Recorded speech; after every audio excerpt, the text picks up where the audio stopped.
Hello, gamers. Oh, sure. Welcome back to another amazing live stream by yours truly. How are we? How are we? It's been... yeah, since yesterday, since we played Monster Prom. But this is different. This is different because this is not Monster Prom. Well, I mean, it is, but this is Monster Camp. You know, we might have flopped at getting a date to prom, but surely we can't flop getting a date at camp. Right, you guys? Right? I say copingly. No, but yeah, this is Monster Prom 2. I've never played this game, so this is going to be a first for me. I figured it was okay to move on to the next game. Though I do think I will circle back around to Monster Prom 1, just because I haven't played the DLC, which I want to, and, you know, maybe take another crack at trying to get a date. But you know, I don't think that getting the date part is the most important part of Monster Prom. It's the shenanigans surrounding that. So, I don't have too much to say. Let me switch you guys over to the gamer screen. And also, give you desktop audio. Well, after muting. Let me mute the lo-fi beats first. There we go. And then that should come up. Okay. So, we're playing Monster Prom 2, like I said. Monster Camp. I've turned... oh my god, look at that that little wizard cat is so cute. Oh my god. Okay.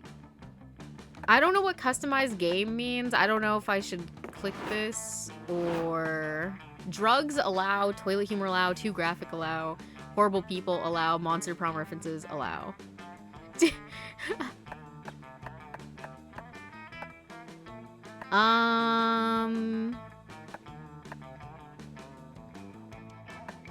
Yeah, I don't really care. I don't care. Do you guys? Let me know if you care. Not the Damien B costume, sexy or not sexy. Of course I want it to be super sexy. Sexy or super sexy? I don't know. We'll just do regular sexy. Allow same seat character selection. Oh, does that mean like this? Play more. Okay. I think I'm fine with whatever that is. Let's play. Obviously, I want awesome voice effects. I mean, I'm gonna do my own voice, but you know, I like having some knowledge. How many of them? Just me. We're gonna do full game for the first time around, obviously. Let me know again if everything's good volume-wise, but here we go. Camp Spooky. The stage of some of our dearest summers. Back then, we were young and afraid, you know, as per usual. Actually, there was also, oh no, we can't do it now. There was a dyslexia font, and I was like, maybe I should try that. I don't know, like, how much of a difference it'll make for me, but, like, maybe it could. I don't know, but it's kind of too late now. I've already started the game, so we'll try it later, I guess. Let me get rid of this before I do that, so I can actually get in. All right.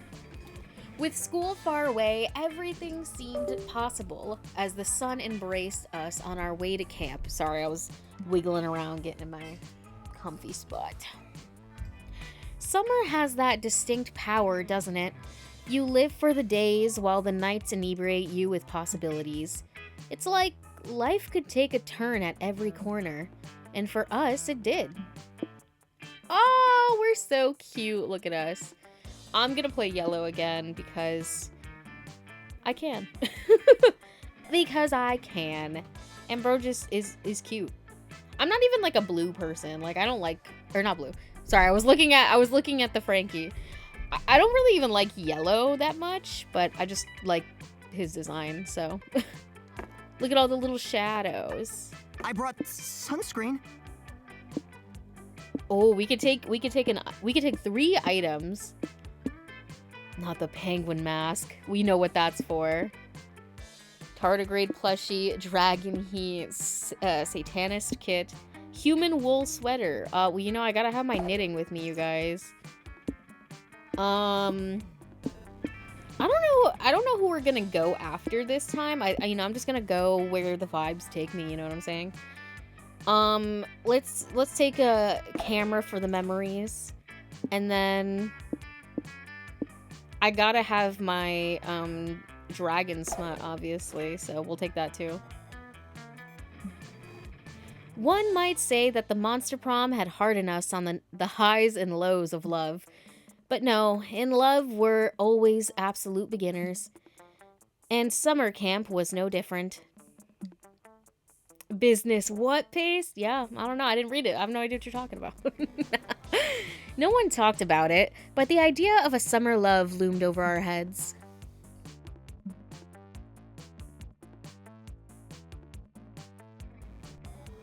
Close to the last day of camp, there was a meteor shower happening just 5 weeks away. Everyone knew that if you were into someone, you were going to watch that damn thing together. And so, a silent yet powerful pressure invaded us.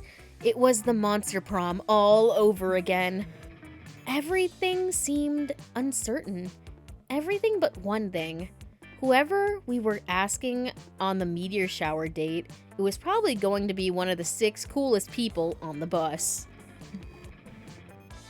Joy Johnson Jojima, or Jojima, 23, a badass witch who wanted to chill a bit after saving the world countless times. Aravi Mishra, 22, a hot-headed adventurer possessed by a curse who had turned out to be the most annoying roommate ever. Calculester Hewlett-Packard, version 1.1, obviously. A library computer who had become a sentient robot ready to experience life to its fullest. Dahlia Aquino, 20, a buff blue demon and warmonger who has set her sights on conquering summer next. Damien LeVay, 21, a fearless demon with a taste for destruction and a love of fire. And Milo Belladonna, 23, a Death Reaper doubling as an internet influencer who was profoundly in love with life and all its earthly pleasures. The bus trip was long, and all of summer could be shaped by the first step well taken. Interesting that Damien's the only one that gets to come back. Not that I'm mad. I like Damien. Oh, if the robot's a nerd, I'm gonna tweak out. Tweak out in a bad way? And so it was clear. It all came down to breaking the ice and causing a good impression with the right person. Okay, break the ice by doing something unexpected on the bus. Perform a magic trick. Just press the skip button until this shit starts. Ride the bus to victory. Start a fire. Play dead. And make sure the bus is happy. What do you think we should do? In a bad way. You're like, oh, I'm sick of nerdy computers. I mean, if he was a computer who became sentient, I dare I say he's probably gonna be nerdy poops. Just prepare yourself. What if we do a magic trick?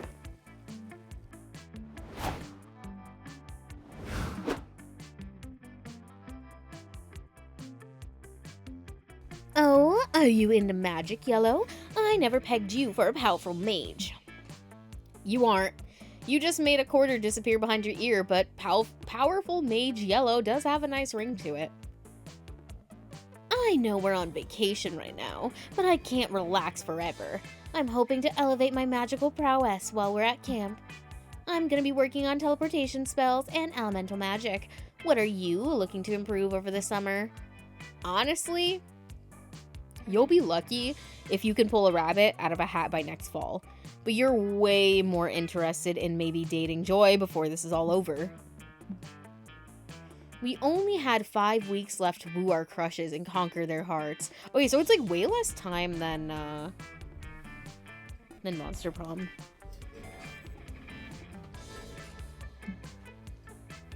But, as I already said, we were young and unafraid, and we were ready to start. so many options. This is already hard. Okay, week 1 morning. We've got the woods, lake, camp dome, manor, and scout HQ. Where do we want to go? Do any of these tell me what they do? Nope. Okay, let's see. Where should we go, you guys? We've got 3 smarts, 3 boldness, 8 creativity, 6 charm, and 4 fun. We need to get our smarts up. So maybe Scout HQ? Oh, look at us! Look at our little shadow guy. He's so cute. That day, the Monster Scouts hike around the camp, cleaning up litter to respect nature and stuff. Nobody but Coach gives a damn about picking up trash, but it does quickly become a contest to find the coolest garbage. Some find used condoms, others find weirdly shaped fruit. You somehow find a Rembrandt. It's original. It's an original. The mystery of how the Rembrandt ended up there will go on to trigger the most epic adventure you will all go on during this summer, but it won't happen on screen. But you still gain +2 creativity just by looking at it. So magnificent. What is that? I don't even know what that is. Creativity is not what I meant to hike up, but that's fine. I wanted to hike up my smarts, but I guess the Scout HQ is not the place, which now that I'm thinking about it makes sense, but you know, whatever. I mean, you know, I was just thinking you learn stuff in Scouts. So I was like, I felt like it made sense. You duck into another of Coach's safety lectures so you can sit behind your friends and smell their hair. Hello, my beloved Scout. What? Pop quiz, everybody. Suppose we're trapped. Suppose you're trapped in the woods during a forest fire. How do you survive? Level up, loser. Oh, wait, you're that girl. I think. Easy. I switched to one of the 11 fire-resistant armor sets I carry with me at all times. This is the first day of the rest of your life. Why survive when you can thrive? I'd invite some friends and organize a fire tasting. Ugh. I had to run out of the woods. Like, away from the fire. You're not getting a badge for this. Nice try, Joy, but fire's vision is based on movement. You'll lead it right to you. Enough of this. What? Fire can't see. Not as long as you stand perfectly still. Boring. I don't mean to complain, Coach, but none of these survival scenarios seem particularly relevant to me. An ancient curse that can't die. Gonna need better ones. Don't worry, Hex. I've got one that's sure to be relevant to all of you. Okay. Let's say, hypothetically, that it's the year 3000 and Chuck E. Cheese Entertainment has supplanted all the world's governments. Ooh, yeah. I'm listening. Chuck E. Cheese himself has not been seen in person for years. He communicates with the populace through ever-present screens and watches them with the camera eyes of a million animatronic servants. Pizza has become the world's dominant religion, and children are forced to work in the fun mines, harvesting tickets from rigged arcade machines to trade for food and shelter. You've been tracked by Munch's make-believe band and an arm of the Chuck E. Cheesian secret police, because today is your birthday and they want to sing to you. What do? Not happening. This is somehow even dumber than the fire thing. I'm leaving. That's not a very Scout thing to do. Really, Joy? You're going to leave all those hypothetical people to die? Come on, Joy. Say yes to the hypothetical life. It will amuse me. Joy's conflicted. Milo's in it for the lulz. And, Aravi's in it for the XP. Understandable. Have a nice day.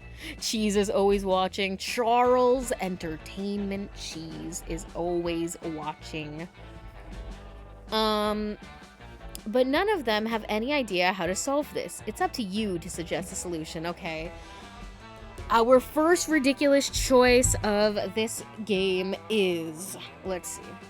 Unity is strength. Pool everyone's tickets together to buy the revolutionary giraffe plush. If the world is one big fast food restaurant, there's only one solution. Release the Karen. I don't know.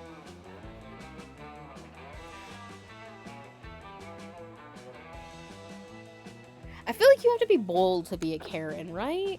But then, unity isn't strength. Pull everyone's sticks together. What is that? Bruh. Average monster prom moment. Me, what the fuck is this? Cause I'm like, maybe, I don't think any of these are creativity. Maybe the top one is fun? But then what is the bottom one? I mean, then I would have to pick the top one still. I'm really hoping this top one is creativity, charm, or fun. Because if it is, then I'm good. Here for it. Charming. Okay. Yes! Oh, Giraffe Plush is the perfect leader for a revolution. Why? I don't know. I was relying on my friends to cover my bold and idiotic statement. Milo Belladonna, here at last. Well, you're in luck, friend, because I, Milo Belladonna, am the world's foremost expert on giraffe facts. Did you know that a giraffe's spots are like fingerprints? No two giraffes have the same pattern. The perfect metaphor for individuality. What's more, giraffes only require 5 to 30 minutes of sleep per day. Like Justice, they almost never slumber. Additionally, giraffe necks are too long to reach the ground easily, so they almost never drink water and get most of their moisture from the plants they eat. That's not relevant in this situation, but I thought you might find it interesting. Huh? Why do you know so many giraffe facts, Milo? If you have to ask, you'll never understand, darling.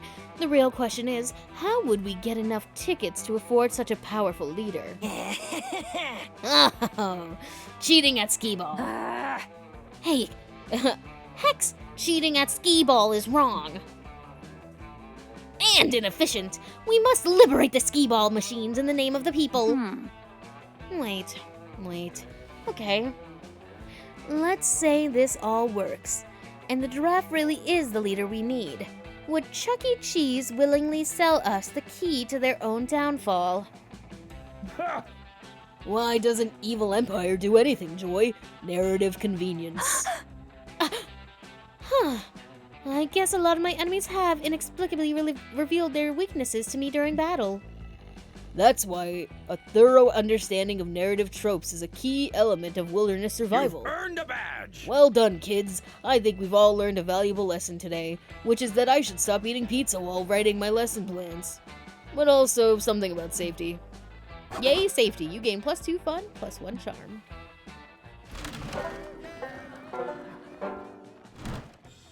Sure thing. Bro, I gotta look this up. Who voice acts this guy? I'm like, does it sound familiar because it is familiar, or is it just one of those voices that, like, people do a lot? You know? Hold on. Oops. I wish I could type, you guys. Who is this man?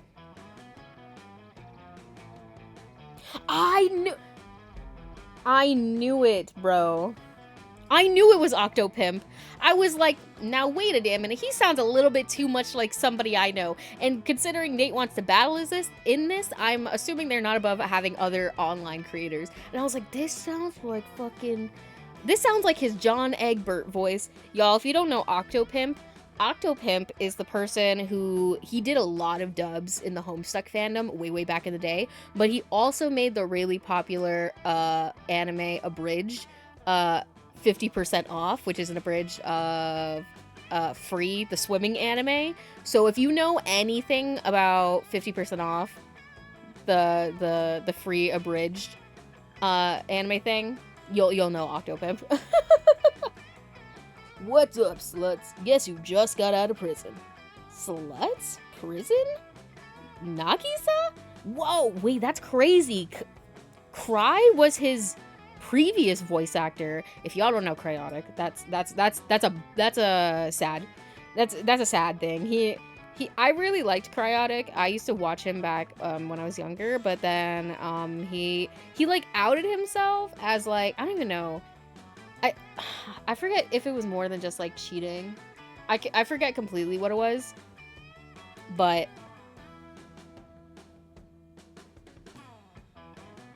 yeah, sorry. I'm gonna have to look into that later because I didn't know he was in this game. I want to know what his voices were. Or like what the voices sound like. Anyway, sorry, I was learning something new today. But I could definitely tell that it's Octopimp now. Not in a bad way. Like I said, I like Octopimp. But yeah, I did not know that. Wait, I'm about to text my sister. Sorry, you guys can't stop me.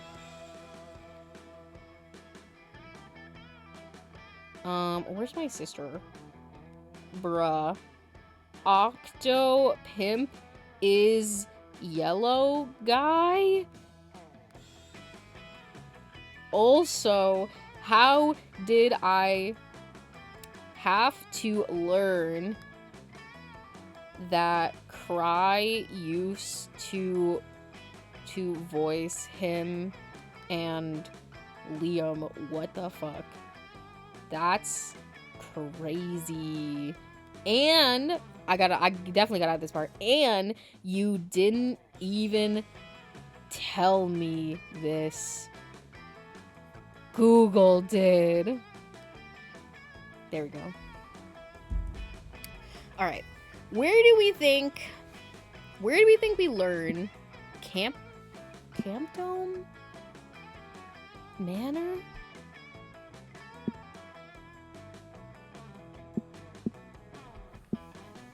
I don't know. This I feel like is where you get fun. This is maybe boldness. And then, all right, let's do woods. Maybe this is smart because you have to like find your way through the woods. You hike deep into the woods and find a mysterious journal with the number 3 on it, half buried in the dirt. Oh my god, guys. Oh my god, Gravity Falls reference. Inside is tons of information on local monsters and how to defeat them. It covers gnomes, psychics, time travelers, Illuminati-shaped demons. My sister answered me. She said because I didn't know that. Which part? All of it?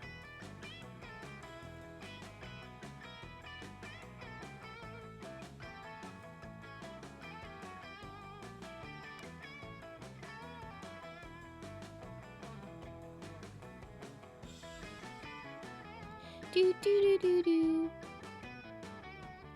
Is his name Oz? Is that the canon name of this guy? This yellow guy? Oh yeah, I guess his name is Oz. Why is his name Yellow? Age older than time.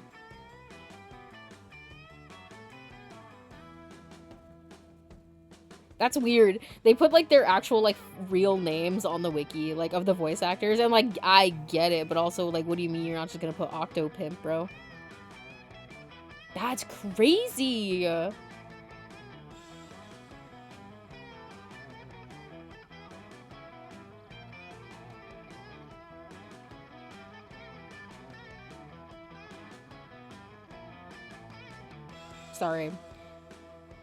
Sorry, I need to actually focus. Sorry, I had to, you know, I just had to learn some stuff. Okay.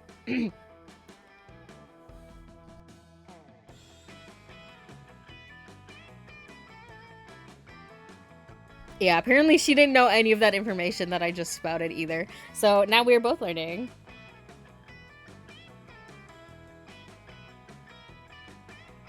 It was Cry and then Octopimp took over.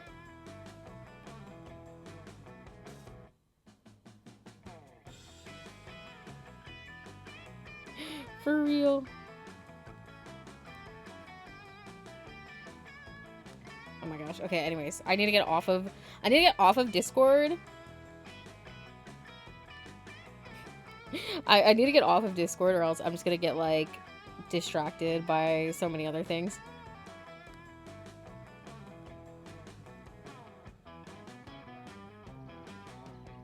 Okay, now I can focus. Sorry. Put the phone away. Sorry, I'm addicted to my phone. I'm addicted to technology. I can't help it. I can't help it. Sorry, my mind was just blown.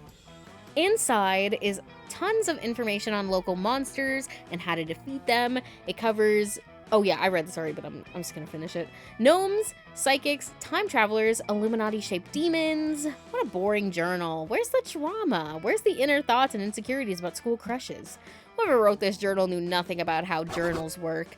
You gain no fun from this, but you surely gain +2 smarts. Boring. Okay, so it is smarts in the woods. Okay. Remember that, chat. Listen, Robin, I had to chime in. I was coincidentally on my phone.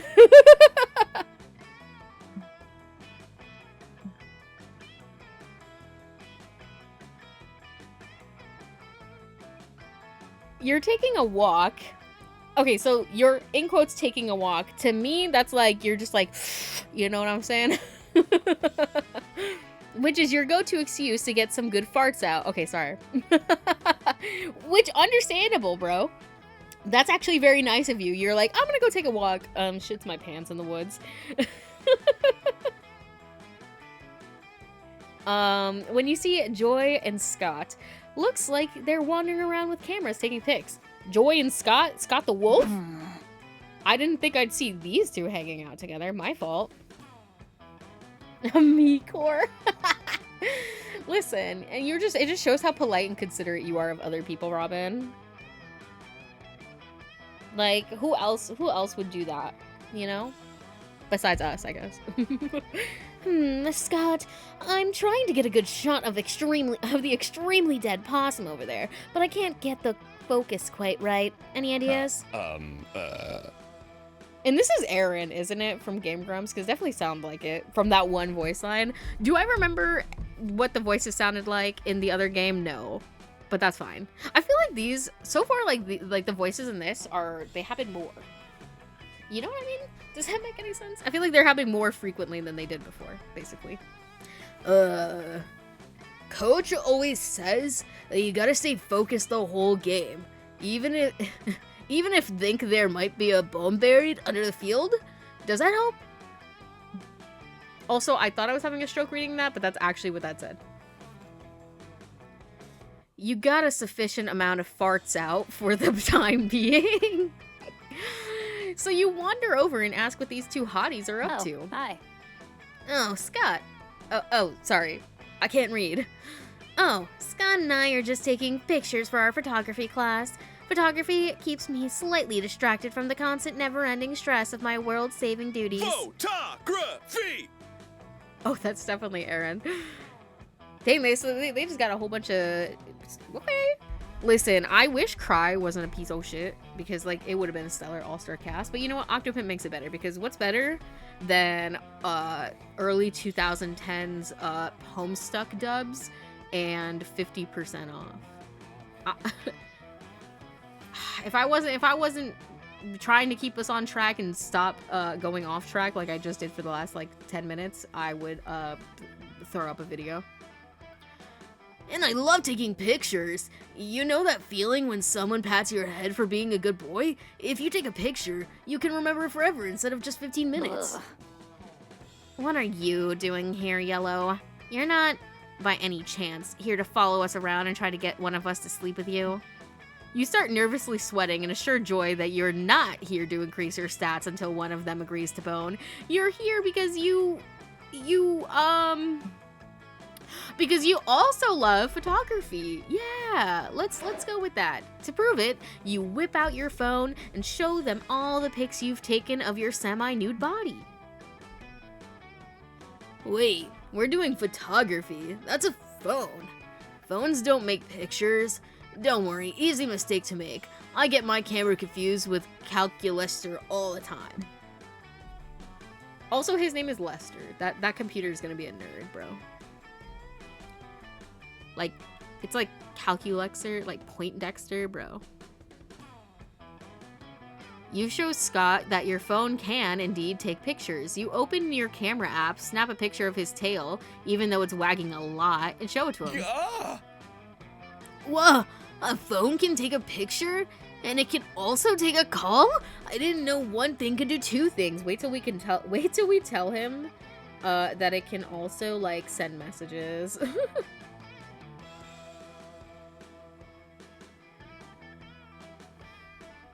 Let's do it! Yellow, you're obviously some kind of photography expert. You gotta check out my technique and give me coach tips to improve my form.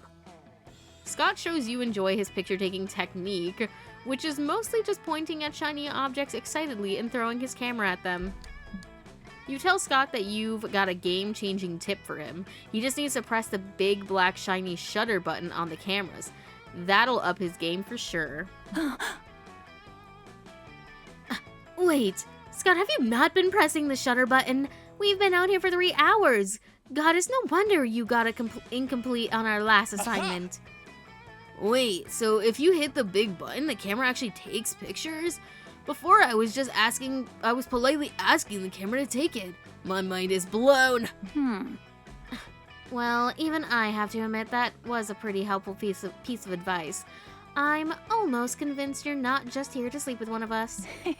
So if you're really such a fan of photography, surely you can give me some pointers too, right?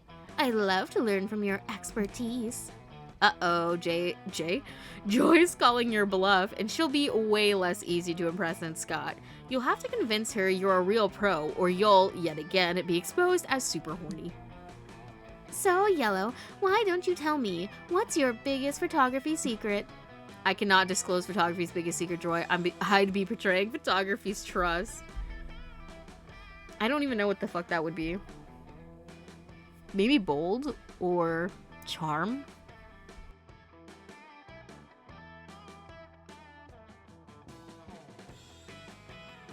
Okay, so you know about the button to take pictures, but what about this other secret button? It has to take better pictures. I don't know. Is this charm?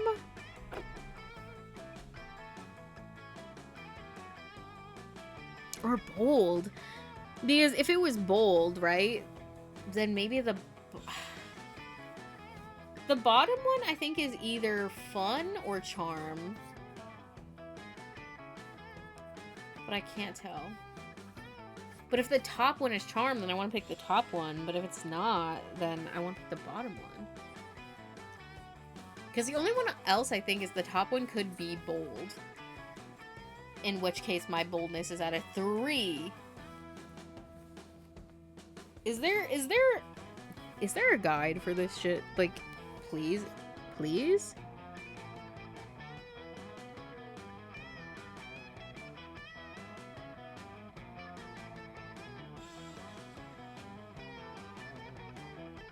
Okay, let me look.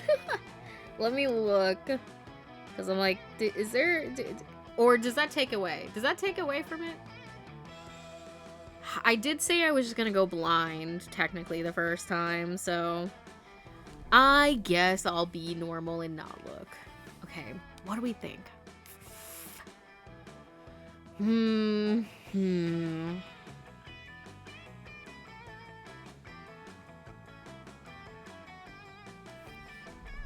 I don't know.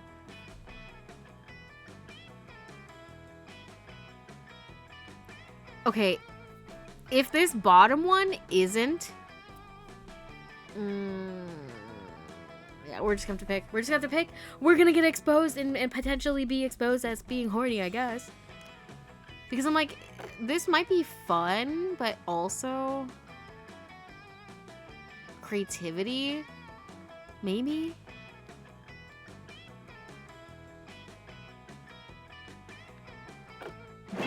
It is charm. Okay. So that other one could have been fun. Because if it was creativity, that would have bombed me. And then it was either boldness or smarts. So. But this one was charming.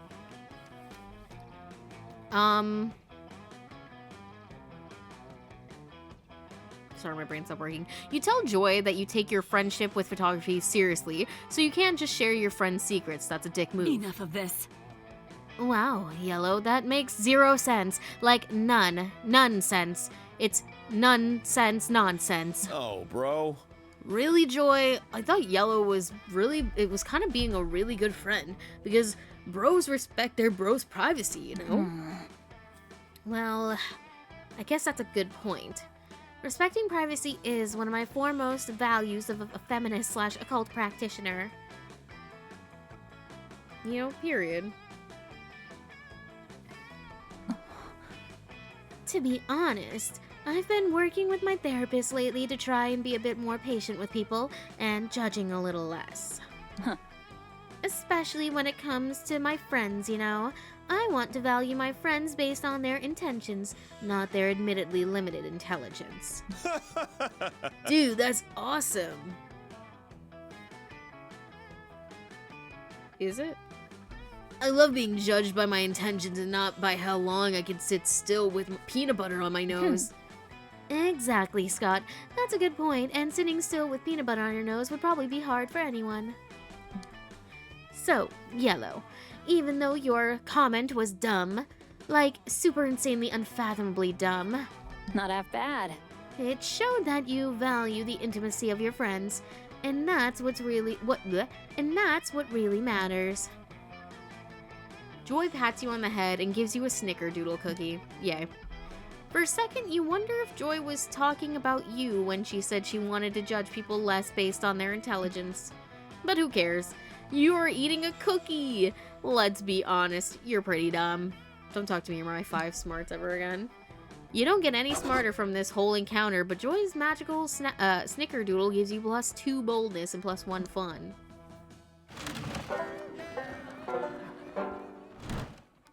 Pack some marshmallows? If anyone wants some. If anyone wants some. Oh, I guess he's always been Aaron. I didn't realize. Now I feel like I need to look at everybody's voice actor. Fuck.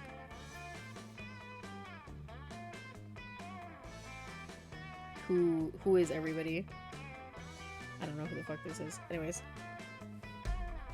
Okay. Mothman! Hold on. Hello, hello. Why aren't you dateable? Pissed. I'm pissed. Frankly, as somebody named Cryptid Luna, I'm pissed. Why, hello there, Yellow. What are you up to?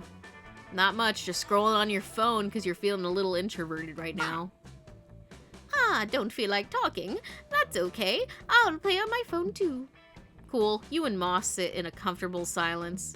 For all of 15 seconds, then you get a text from Moss that says, "Please tell me some gossip, I'm so bored, please." Huh?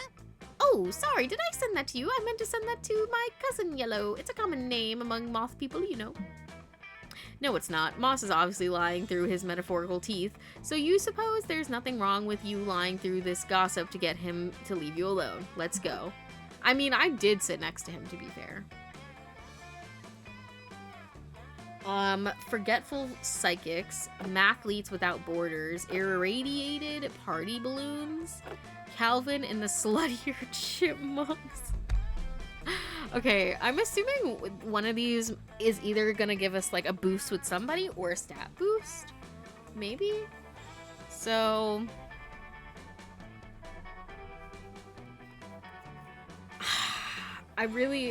part of me really just wants to go with Calvin and the sluttier chipmunks. Calvin and the sluttier chipmunks. Robotic recreation of Elon Musk. Type in the second horniest vegetable. I would say, let me think. I feel like, honestly, underrated carrot. And I say this because, you know, it starts small and then goes bigger. It tapers. It's like a gradual thing. I feel like people are literally overdoing the, obviously eggplant, cucumber, like zucchini, like these are all obvious answers, and I think we should start thinking a little bit outside the box, just a little. Oh, my. My, what titillating gossip. I can't wait to let my cousin Yellow know about it, and also everyone else we know. Moss then proceeds to actually pull up a contact named Yellow Man. Damn, I guess it's a common moth people name after all. You have a lot to ask your parents. Your friends are all thirsty for your scorching hot goss, and it makes its way rapidly around the campfire. Hey, I have something to tell you. But if you tell anybody else, I'll have to kill you. No pressure. According to what I've heard, Yellow is actually a part of a secret society that we know nothing about. Until now, that is. It makes you rethink things, huh? He is a member of the Order of Calvin and the Sluttier Chipmunks. It's basically a shadow government that controls part of society I've never even heard of. The Order of Calvin and the Sluttier Chipmunks is very good at keeping a low profile, but you may notice that Yellow occasionally wears a ring in the shape of a carrot. That's their secret symbol. They have a super difficult initiation process, but Yellow easily survived all its trials. In order to get in, you have to survive at least 2 raptures, eat an entire beefy 5-layer burrito without shitting your pants, and have 3 formal letters of recommendation. Yellow has been a member of the Order for almost 8 years, and he is already a level 15 robotic recreation of Elon Food for Musk. thought. I wonder if Yellow came to camp to try and recruit new initiates for the Order. I know I'd be honored if I was invited to join. What about you? And just like that, Yellow's image is permanently elevated by +4 charm. Okay, wait, I didn't realize that was going to be that high. Fine.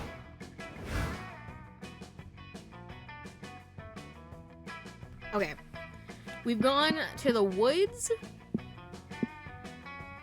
We've gone to the Scout HQ. I think let's try...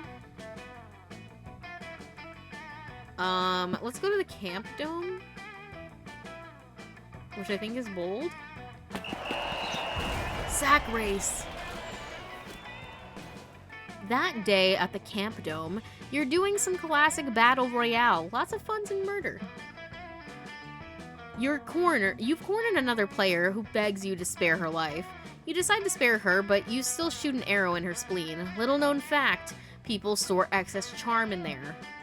She starts bleeding charm, so you take +2 charm and drink it. It refreshes you and makes your skin clearer. Oh wait, so is each place just random?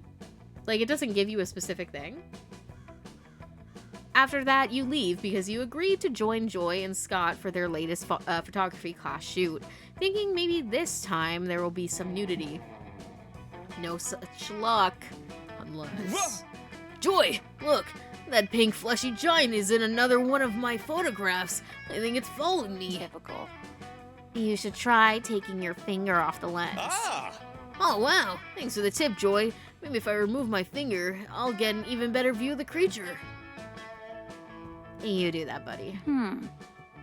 My goddess. Yellow, thank you for coming along. I love Scott, but this class has been... this class has been good for him, but sometimes it's like taking photos with a pile of bricks. Joy! Joy! Look at it! I found a bush! Bush noises. Who the fuck is this? Wow, you found a bush in nature. That's incredible. Wait, that's not a bush. No, trust me, I'm an expert. Oh boy, I'm excited. I've been holding my pee all day. Hello, it's not me. Well, you'll have to hold it a little longer. The bush was me all along. Counselor Floge, Master of Disguise, strikes again. Whoa! Whoa! I totally thought you were a bush, bro. You even smell like leaves and dog urine, just like a real bush. Seriously? Did you actually paint yourself green? You're a chameleon. You can just change the color of your skin. Expert hiding. That would be cheating, Joy. This is camouflage, and you still have a lot to learn. You should come to more of my camouflage classes. Pass. I can use magic anyway. Your loss. You're missing on the most popular class in all of Camp Spooky. I find that hard to believe. Who's into camouflage these days? Everyone I know is more into being very loud and visible and annoying, if I must say. What? People not into camouflage these days. Well.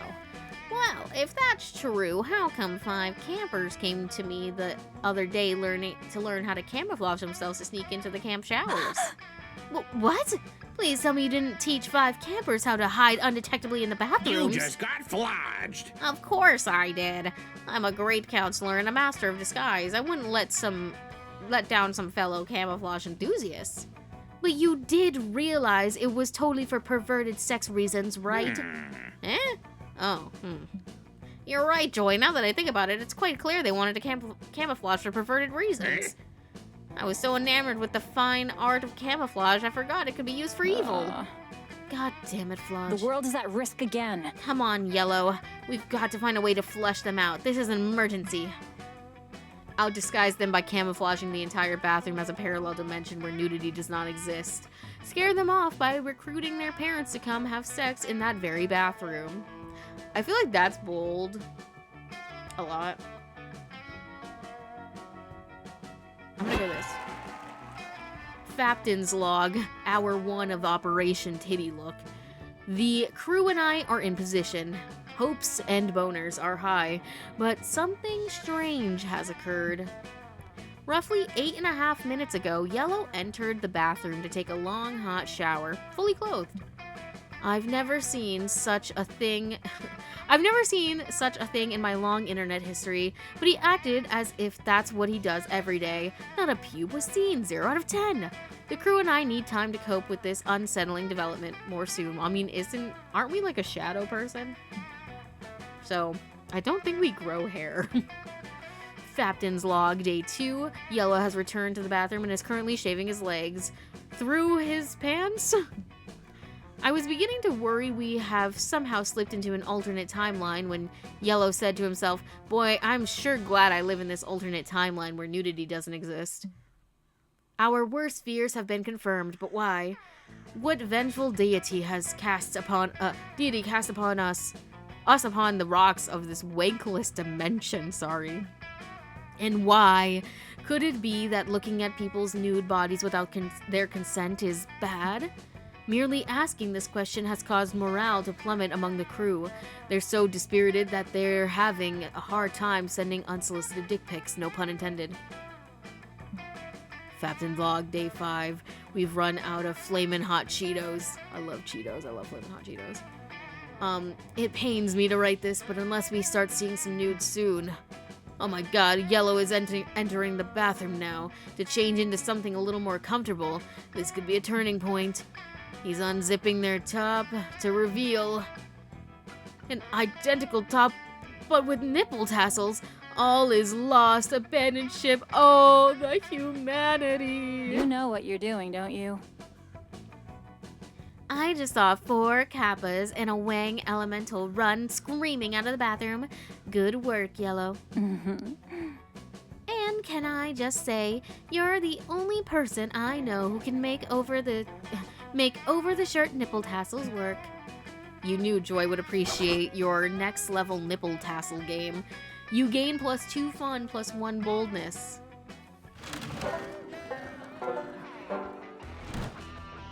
So many options.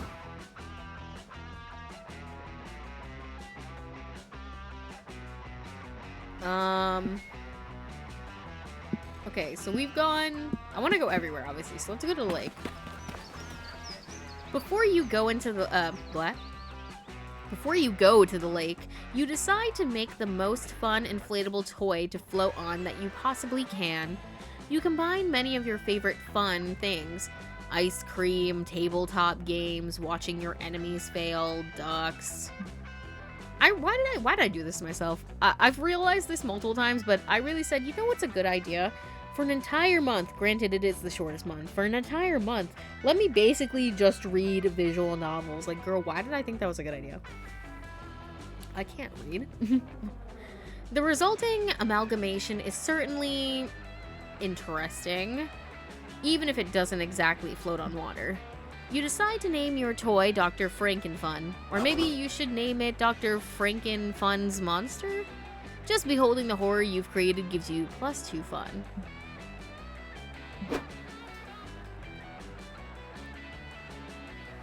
Afterwards, you're hanging out with your #1 summer crush, Joy. It's National Fondly Reminisce Upon the Past Day, so she's flipping through the pics on her phone with you. Hell yeah. Ooh. This was back from season 3, right after we beat that mutant spider. Faith looks so cute in this one. And look at that awesome Fleetwood Mac t-shirt I'm wearing. That t-shirt was so cool. It was vintage from the 78 tour. Stevie Nicks blessed it herself.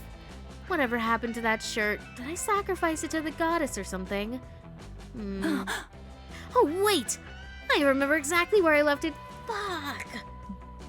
Joy makes a mysterious phone call. She starts asking about the Fleetwood Mac t-shirt, but the person on the other end of the line is obviously not being chill about it. Listen, Axarax, I know things ended badly between us, but can you please just give me back my Fleetwood Mac t-shirt? I specifically remember leaving it in your evil lair. I know you know which t-shirt I'm talking about. I didn't leave multiple t-shirts in your lair. No, there is definitely no need to discuss it in person. Do not portal here. Suddenly, a magic portal opens, and an objectively sexy centipede person emerges, and they are giving off probably villainous vibes. Joy, baby! I've come to speak with you in person, just like you wanted me to. You look as lovely as that day I wrapped you in my bug silk. Enough of this. No. Avarax, I specifically said I did not want to talk to you in person. You're doing that thing again where you gaslight me into spending time with you, which is bullshit. Ugh, Yellow, meet my ex, Axarax.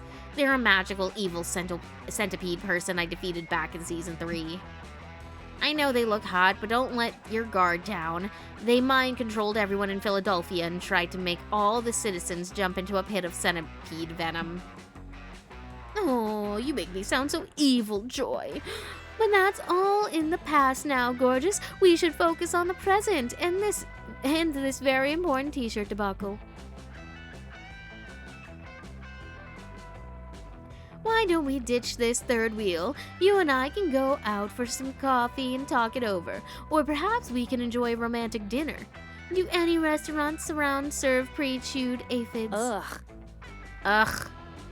Axarax, if I get one coffee with you, do you promise to immediately hand over the shirt? Show me the shirt right now before I waste my time. Oh yes, let me check inside my carapace. Oh, silly me. Looks like I forgot to bring the shirt. Guess we'll have to keep hanging out until my portal spell recharges. Typical. I've told you so many times that I'm not okay with us hanging out, because we always end up getting back together. It's a toxic cycle. but fuck it. I really want that t-shirt. Axarax is stressing out your potential thick goth GF. Unacceptable. Get that Fleetwood Mac t-shirt for Joy, by any means necessary. Set up a black market exclusively for buying and selling Joy's belongings. You'll trade for the t-shirt.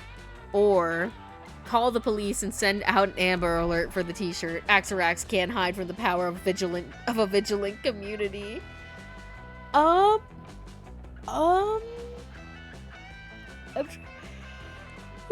my god, I'm trying to tell what these two are. I feel like one of these is smarts. I feel like the black market is smarts or bold. But the bottom one could also be smart. I feel like maybe the top one is bold and the bottom one is smart. Okay, I was wondering how that description could be possible, but yeah, that's an objectively sexy and evil centipede person. Yeah, I would say they nailed it.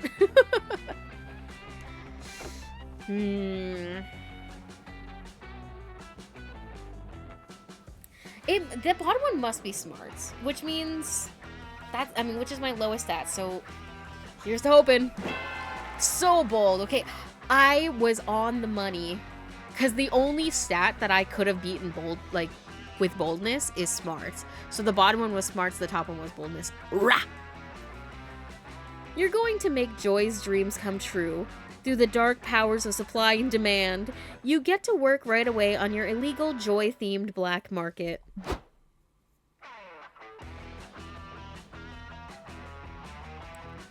few hours later, the black market is up and running. Literally everything on sale once owned or touched by Joy. It's super fucking creepy. Disturbingly, it's also pretty popular. Turns out the Coven has some dedicated fans, and lots of magical beings want gently used witch items. Come get Joy's genuine, authentic spell herbs found in her trash, screams one creepy salesman. I've also got Joy's chapstick that she lost on a road trip. Buy your trade. This dark market is heaven on earth for a joy connoisseur such as myself. I'm certain there shall be some merchandise I'm quite interested in acquiring. Luckily, I've got some very valuable joy paraphernalia. I didn't want to let go of this Fleetwood Mac t-shirt so soon, but I can see something that really catches my eye. Yes. Axelrack shows up, just like you planned. You give the signal, and the cops bust the place. They arrest everyone in sight for being a creep. No, you all misunderstand. I'm not a creep. I'm just a humble human centipede. You can always trust a human centipede. The police send the creeps to creep jail and confiscate the items to return to Joy. The cops also tell Joy what a good job you did, which is nice of them. What a plot twist. Holy shit. This is amazing. Yellow, you got all of my stuff back. Look, there's my first spell book and that chapstick I lost in Faith's car on the road trip episode. And oh my goodness! Oh my goddess! My Fleetwood Mac t-shirt, here it is! Yeah, I can feel Stevie's powerful witch blessing radiating over me. I underestimated you. Thanks a lot, Yellow. You were super chill about my very clingy centipede person X. You're pretty great, huh? The mayor awards you with +3 smarts as a reward for your outstanding work on Operation Black Market Creep Raid. Also, you made Joy super happy. Yay.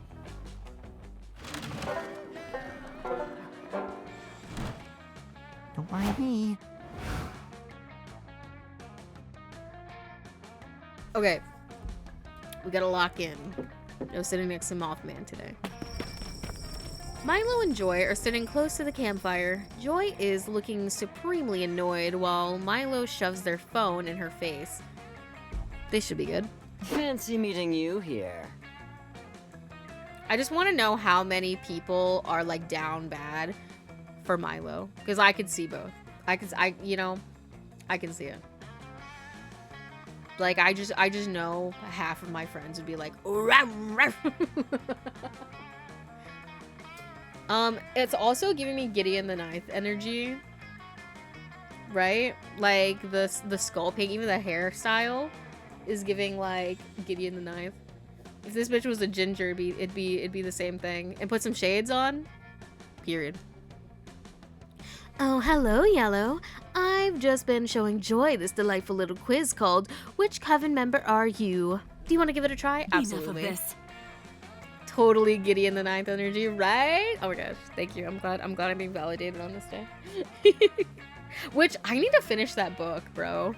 I think I got like 1/4 maybe of the way through, and then as per usual, I just like always like stop reading books, even when I like them.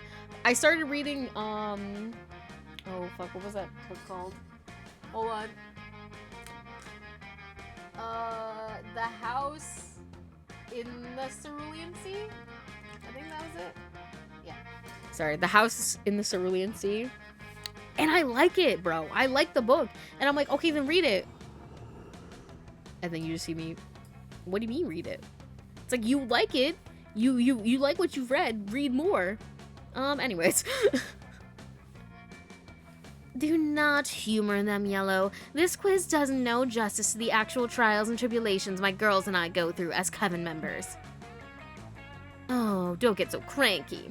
These questions are fun. Listen to this one. If you were a flavor of ice cream, which would you be? Aesthetics on point.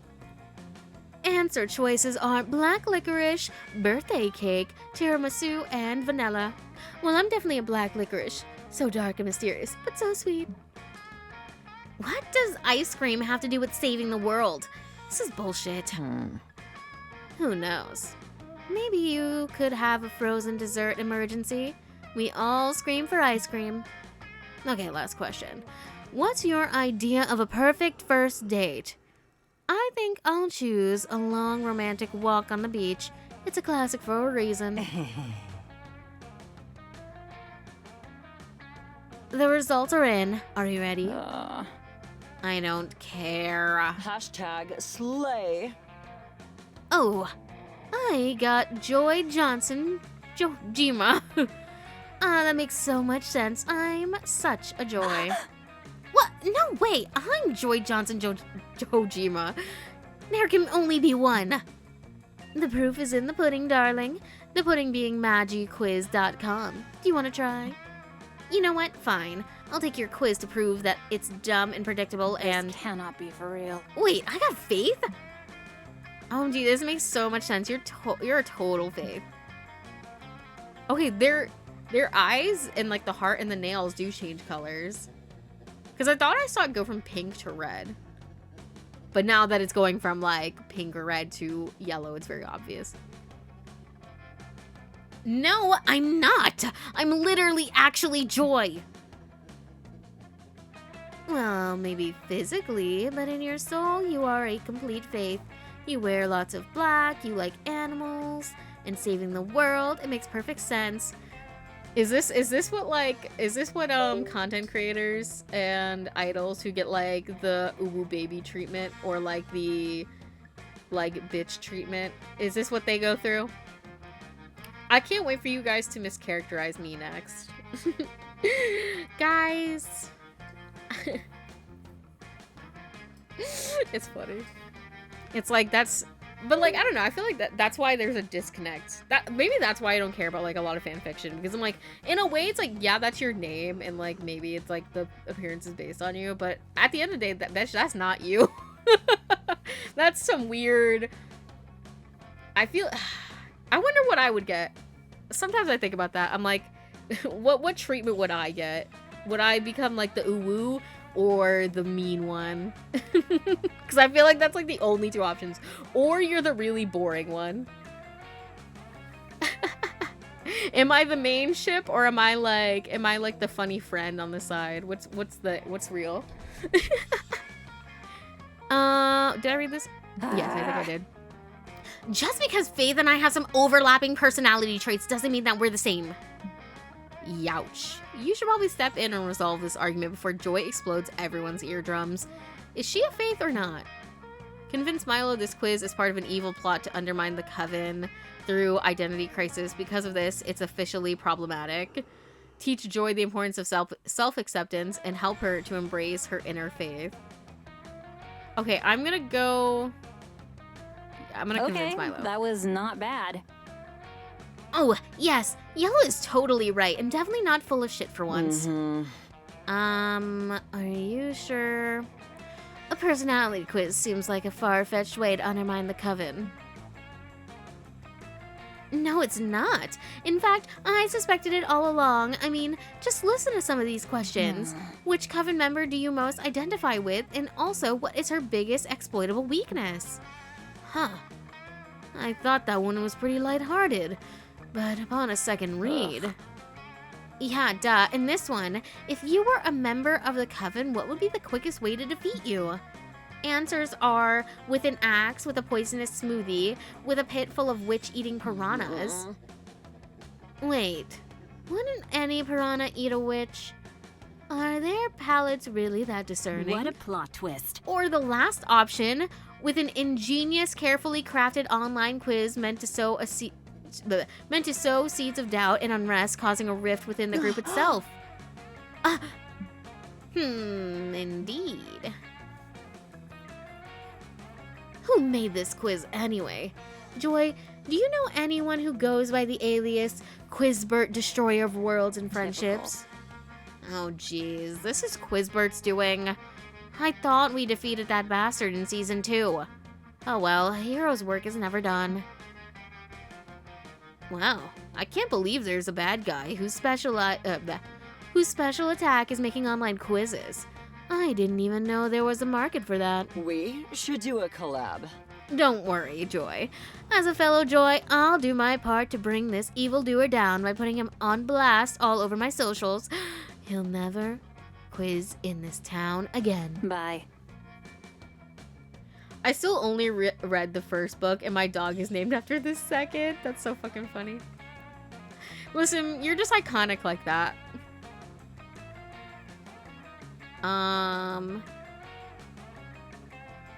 Yeah, sure, you do that. You know what you're doing, don't you? Thanks, Yellow. You saw through Quizbert's diabolical scheme and got Milo to leave me alone. You're good to have around. Yeah, good for you. It's honestly pretty shocking that your BS statement held any weight, but you're glad you helped Joy. Maybe you're a Joy yourself.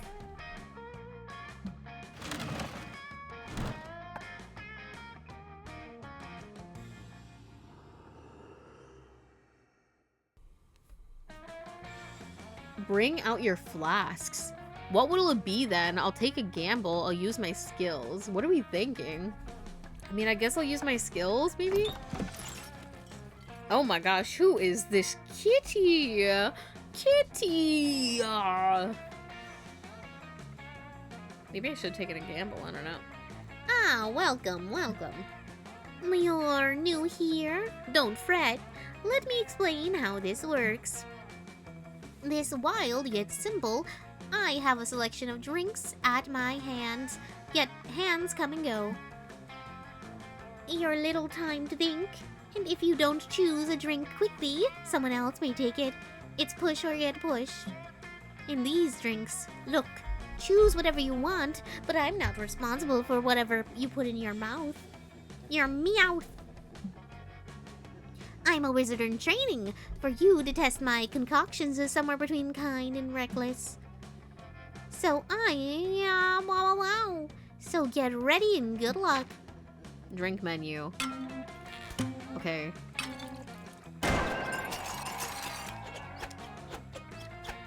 I don't understand. I don't know what I'm doing.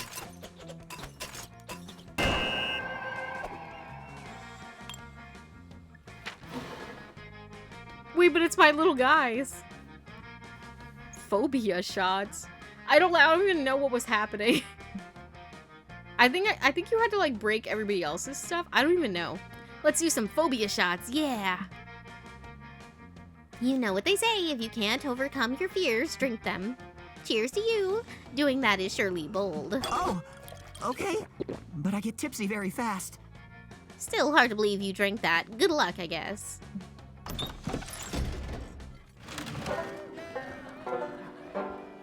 That was a lot. I don't know what happened. I can do this. Okay, I don't think we've been to the manor yet.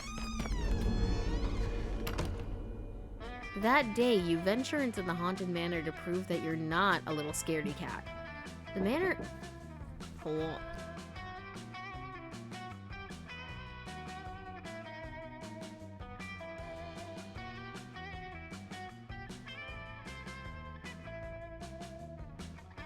Listen, we were, I don't know, I just did some sort of drinking mini game, but like I didn't understand what I was supposed to do, but I got a drink.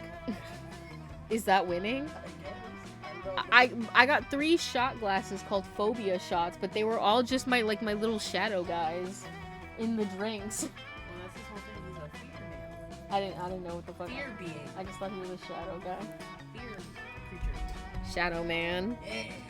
That's I was just like Shadow Man. I didn't think he was like me. Is he Goopy? Is he Charlie Slimesicle Goopy? I don't know. I don't know. You have to look at it. I mean, they're liquidy enough that they can be put into shot glasses. They're like cats. They are both. Schrodinger's liquid.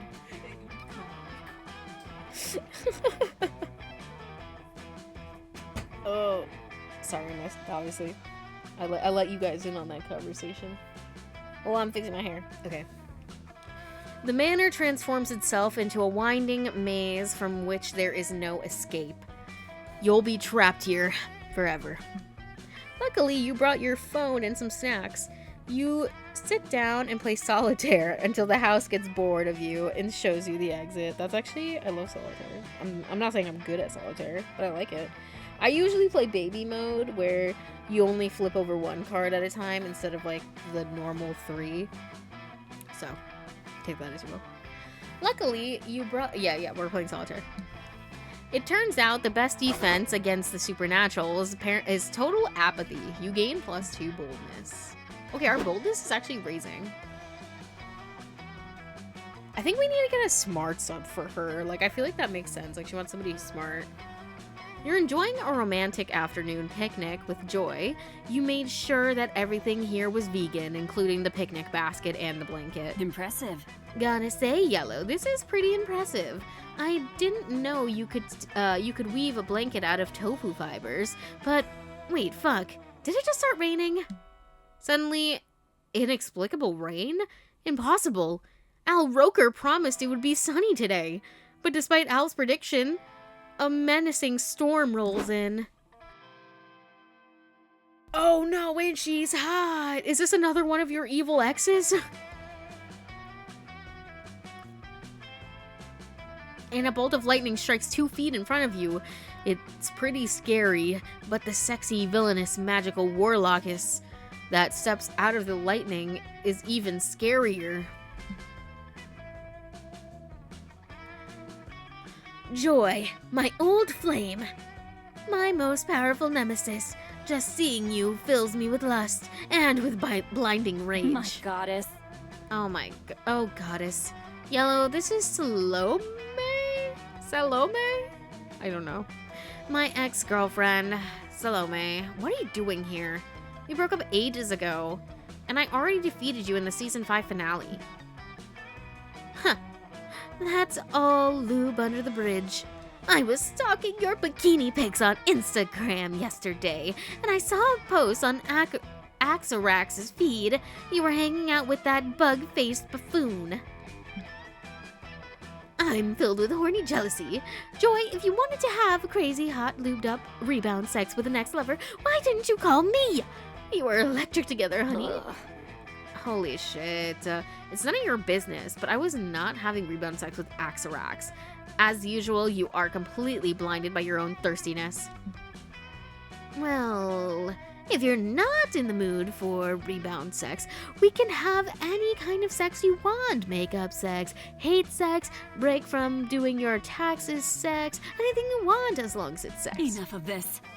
Listen, Salome, I'll admit that we had pretty insane sexual chemistry, but I called it off for a reason. It's always getting way too messy too fast, and also you're evil. Remember when you dressed up in that leather harness to distract me, and your poisonous mist spell killed like 180 people? Yeah, I've got to pass on this. What a disappointment. I didn't want to do this, but I have no choice. I'm forced to use my secret power of seduction. Prepare yourself for this foot massage coupon. You gave me some romantic coupons on our anniversary, and I've saved them all this time. Now I'm redeeming this coupon to completion. I cannot believe that I have to explain this to you, but romantic coupons are not legally valid, especially after a breakup. Duh. Super duper duh. Ridiculous. There's no expiration date on this coupon, but I suppose I can be reasonable. I have a whole collection of coupons here. How about a trade-in? We could redeem this gastric cleaning coupon from my doctor, or this Groupon for a free Brazilian wax, or this coupon for 1 free sexual yogurt experience from Yogurtland. This cannot be for real. These coupons are definitely bullshit, but picking one is probably the fastest way to get Salome. Is this Salome? I don't even know. To leave us alone. Yellow, which coupon should I pick? Help Joy vanquish her evil ex-girlfriend by choosing the least horny coupon. Fortune favors the bold. Choose the ask me any question and I will answer truthfully coupon, or pick the right leg coupon. It's the last coupon we need to form the legendary Exodia coupon.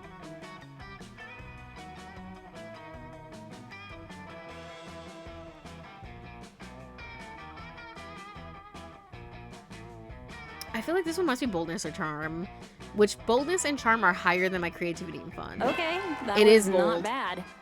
Whoa, seriously? The truth coupon is the most dangerous coupon in the whole bunch.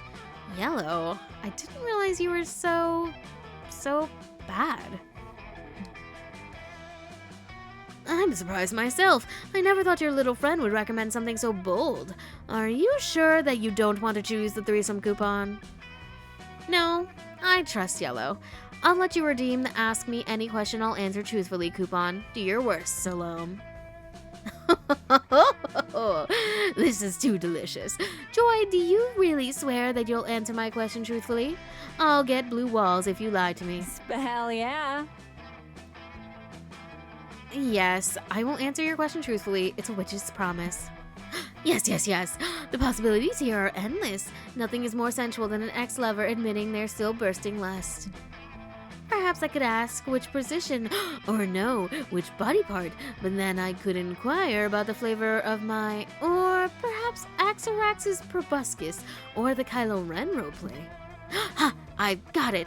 Joy, tell me this. Have you ever had another lover equal my sexual prowess? Please answer in the form of a full-length descriptive essay.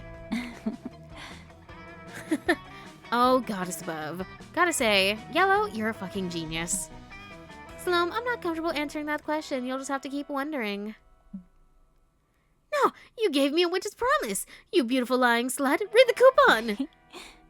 Rude. Also, I'm not a liar. You already asked me your question, remember? You asked, Joy, do you really swear that you'll answer my question truthfully? And I answered, no! Fucking semantics! I've been trapped into wasting my most powerful coupon. Damn it, all to Protestant hell. Mark my words, Joy. Someday I shall seduce you, and Yellow, you've made me a very horny, very powerful enemy today. Sorry, you've made A. Salome disappears into the lightning strike, and the rain clears up. Impressive. Thanks for helping me, Yellow. That was some impressive villain vanquishing. Should we get back to our romantic picnic now? Yes, you made Joy super happy. You also gain +3 smarts from an unrelated shenanigan that happens after your picnic. Nice.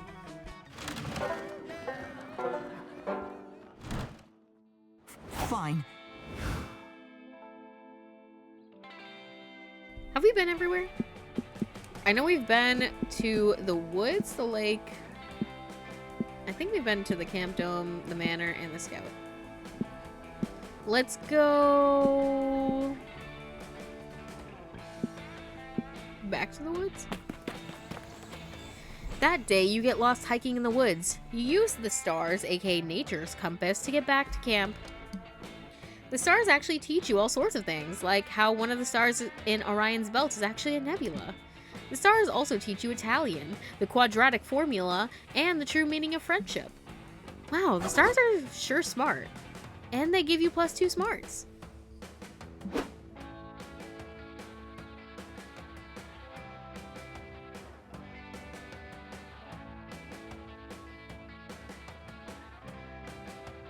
You link up with Joy so you can practice summoning a wokeness elemental. Oops. You've just composed the necessary tweet and drawn the sigils in ethically sourced lamb's blood. Get off my property! Who is this guy? And this other guy? Hey, you kids. Stop getting blood on the grass. Why? Because it's my grass. That's why. I just bought this camp to turn it into a shopping mall. The only blood I want spilled on my land is the blood of commerce. Also, orphans. If it's profitable. What? You can't buy this summer camp. It's a source of happiness for so many people. I'm a self-made gremlin. Oh, I'm sorry. Is there a law that says that make people happy can't be bulldozed? That things that make... Oh god, what if I could read? That'd be crazy. Never mind. I don't give a shit about laws. I'm rich. You won't get away with this. Good always triumphs in the end. Pipe down, sugar. You'll love it. I'll put 2 hot topics in there so you'll always have one to turn to when the other one gets too mainstream. Let's go, intern person. Now go get yourself another black mesh something and let the men work. The CEO wanders off with his tape measure to figure out exactly how many sharper image outlets he can fit in that dome, leaving you alone with a fuming joy. Enough of this.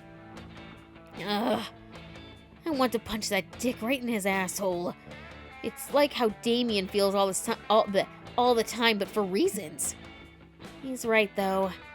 We can't really rely on natural forces to stop him. Our only hope is to turn to the supernatural. Joy whips out the biggest spellbook you've ever seen and slams it down on the grass. Jeez, where was she keeping that thing? This is the Tome of Bakunin, the most powerful collection of anti-capitalist magics ever assembled. There must be something in here that can put an end to that man's horrible schemes. But what? She do be keeping that thing on her. Reading "Let's Go Camping" in the stream title and the tone of the video "Let's Go Gambling." That's true. Let's go camping. Aw, dang it. And that's just me every time I flop getting a date. Aw, dang it. Hello, Ultra, by the way. Okay, narrow it down. Sacrifice 1,000 shares of Fortune 500 stocks to summon the invisible hand of the market. Also, it is interesting to note that money as a stat is gone, which, interesting. Construct, which I noticed at the start, but I just never pointed it out. Okay, sacrifice 1,000 shares of Fortune 500 stock to summon the invisible hand of the market. I feel like that's smart. And then construct the only artifact powerful enough to imprison a Monopoly man, the go to jail card. Oh, what? Actually, maybe one of these might be smarts and the other one creativity, maybe.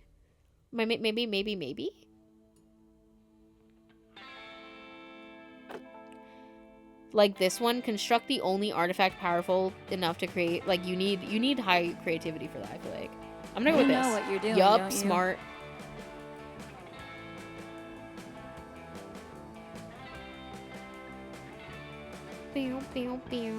We graduated. It's a new year, baby.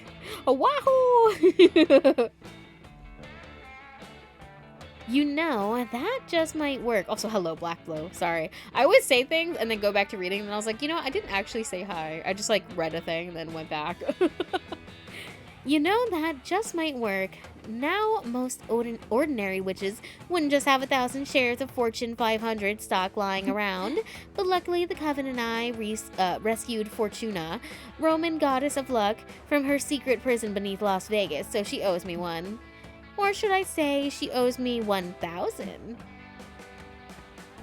True to her word, Joy soon has 1,000 shares of extremely valuable stock. You sacrifice them all by setting the receipts on fire while horrified stockbrokers look on. The stockbroker part isn't a necessary part of the ritual. You just love the look on their faces. The ritual is complete, and I feel it.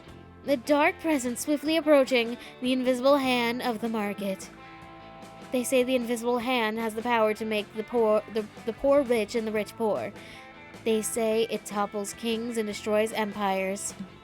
A cold wind whips through the camp. Oh, smack the mic, sorry. And you suddenly feel the presence of something invisible and finger-y. Ugh.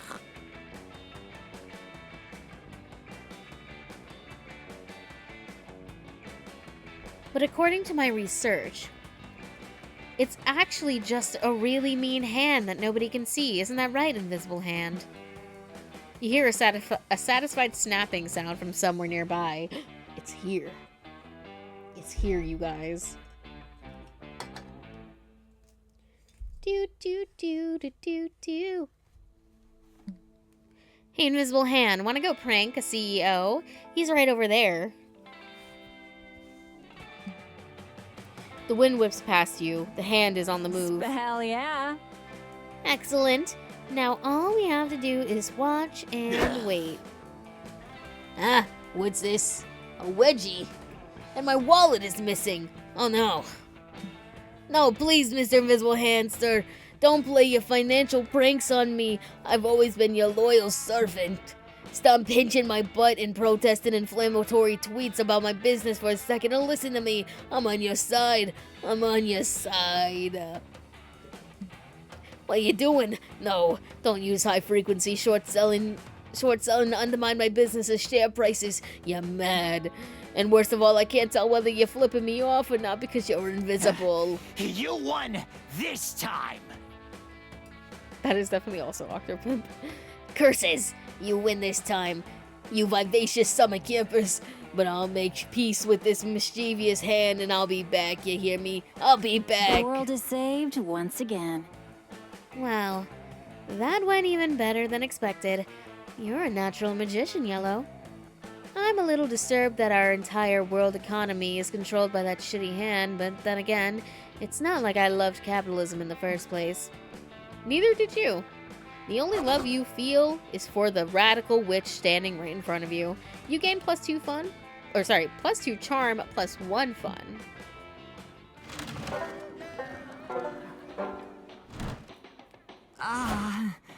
Where to sit? Gotta sit with the boys. Later, you find Joy and Aravi hanging out near the campfire. This is normal.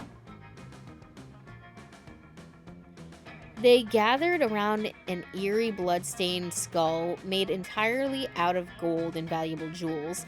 It looks priceless beyond words. This isn't normal. Pog. It's so beautiful! It looks anatomically accurate. I wonder if they used a real-life skull as a mold, or if it's an actual skull cast in gold. Either way, it's badass! It's so pretty, I don't want to eat it! I've never felt this way before. Is this love, you guys? Is this feeling love? I mean, obviously this thing is both 1, dangerous magic object with incarnate power, and 2, an insightful metaphor about how capitalism entombs our minds in endless greed. You ask them what the fuck is up with this super wax skull. Such a twist. It's my girl Slayer. Yeah, I'm like, I don't know what happened because we didn't really finish Monster Prom 1, but, slay, I guess. Oh, isn't it obvious? It's a MacGuffin. That is, an object that's going to be very necessary to the plot and central to the motivation of the main characters. Joy's totally right. You have no idea what this skull is for, but you can feel the narrative importance radiating off of it.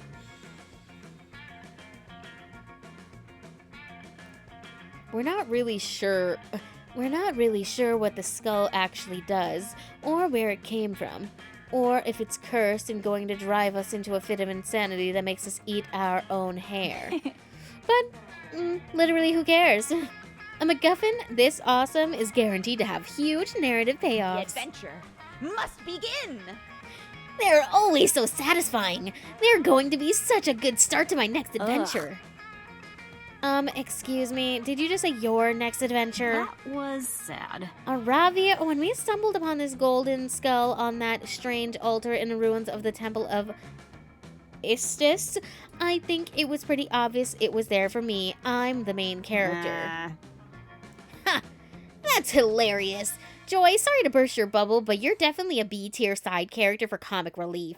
Your bit is that you think you're the main character. I've got everything a main character needs. Emotional backstory, bloodlust, high DPS, and now I'm going to add that 6 skull into my inventory too.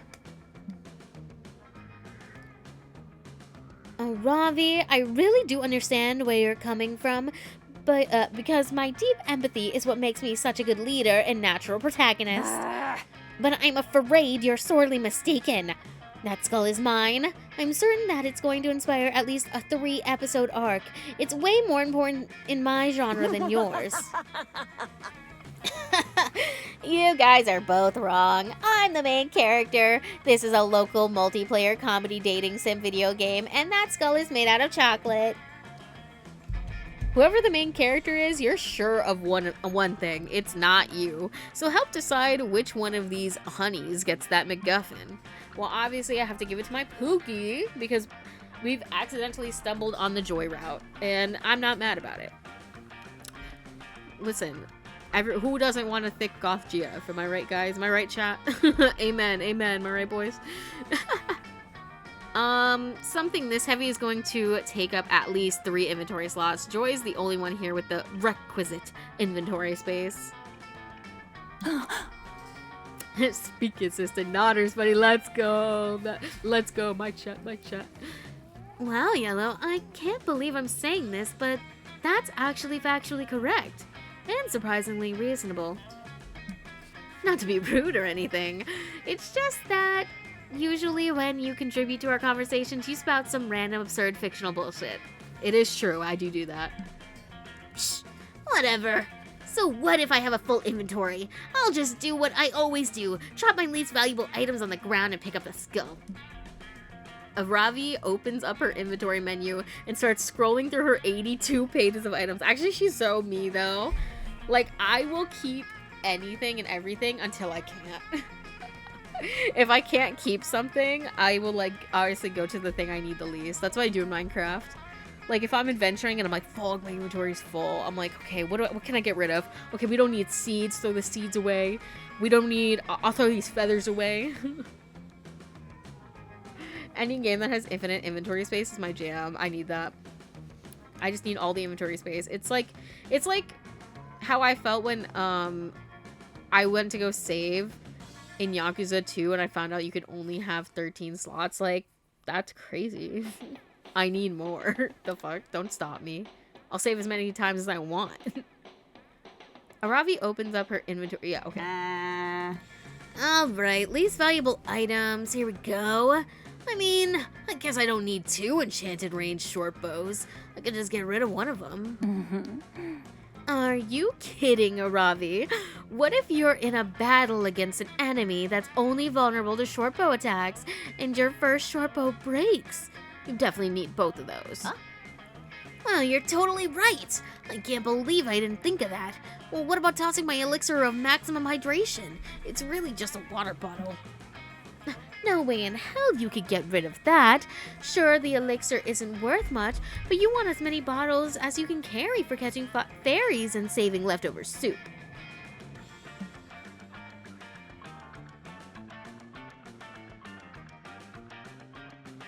That makes a lot of sense. Let me just scroll to the last page. See, right here. I have 3 inventory slots full of expired hard candies. I'll just get rid of those Purses. No! You can't. I eat those hard candies all the time. Do you know how delicious expired Emulsifier? emulsifier soy lecithin taste? Fine, I give up. You know what? That skull may be valuable, but it's not worth letting go of any of my precious inventory items. You can have it. Come on, Ravi. Not them eating the donut. Come on, Ravi. Let's get out of here. These people don't understand the value of inventory space. And also, I want a hot dog. Wait, Ravi, before you go, I just wanted to say that I'm sorry for what I said before. That was not bad. When it comes to hoarding an insane amount of inventory items, you're totally the main character. Thanks. That means a lot. Now, fun with the skull. I bet you're gonna have a really good plot arc with it or whatever. Aravi and Hex leave to find the nearest hot dog merchant, and Joy lovingly caresses the ruby eyes of the MacGuffin. Thanks for your help, Yellow. I've been assuming that this MacGuffin would send me on a wild magical adventure. Such a climax. But now I'm kind of wondering if it's the start of our romantic subplot. Does this feel like an inciting incident to you two? Score! You and Joy spent a few hours together, losing yourselves in the thrall of the skull's ancient curse and in each other's eyes. Bro, if she doesn't take me on the meteor shower date, I'm gonna kill myself. So many options.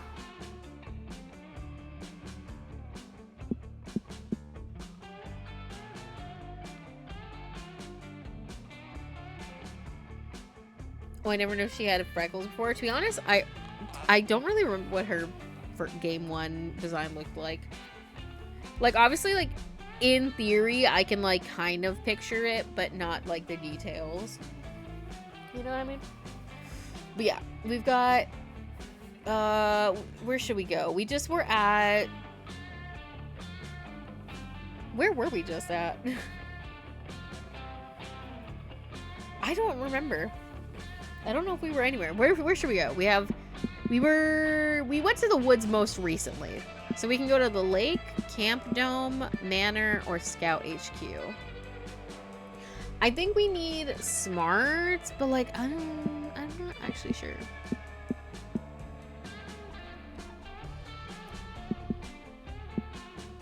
We're just in the woods, so I don't know. Let's go. Let's go. I don't know, bro. Camp dome. That day at the camp dome, you all do thumb wars. That means the campers are waging wars against the Thumb Warriors, the supernaturally buff thumb monsters from Camp Thumb. It's surprisingly terrifying. You all were sure to lose, but thanks to your quick thinking, you hatch a plan to fight the Thumb Warriors with their greatest weakness, predators without opposable thumbs. Opposable.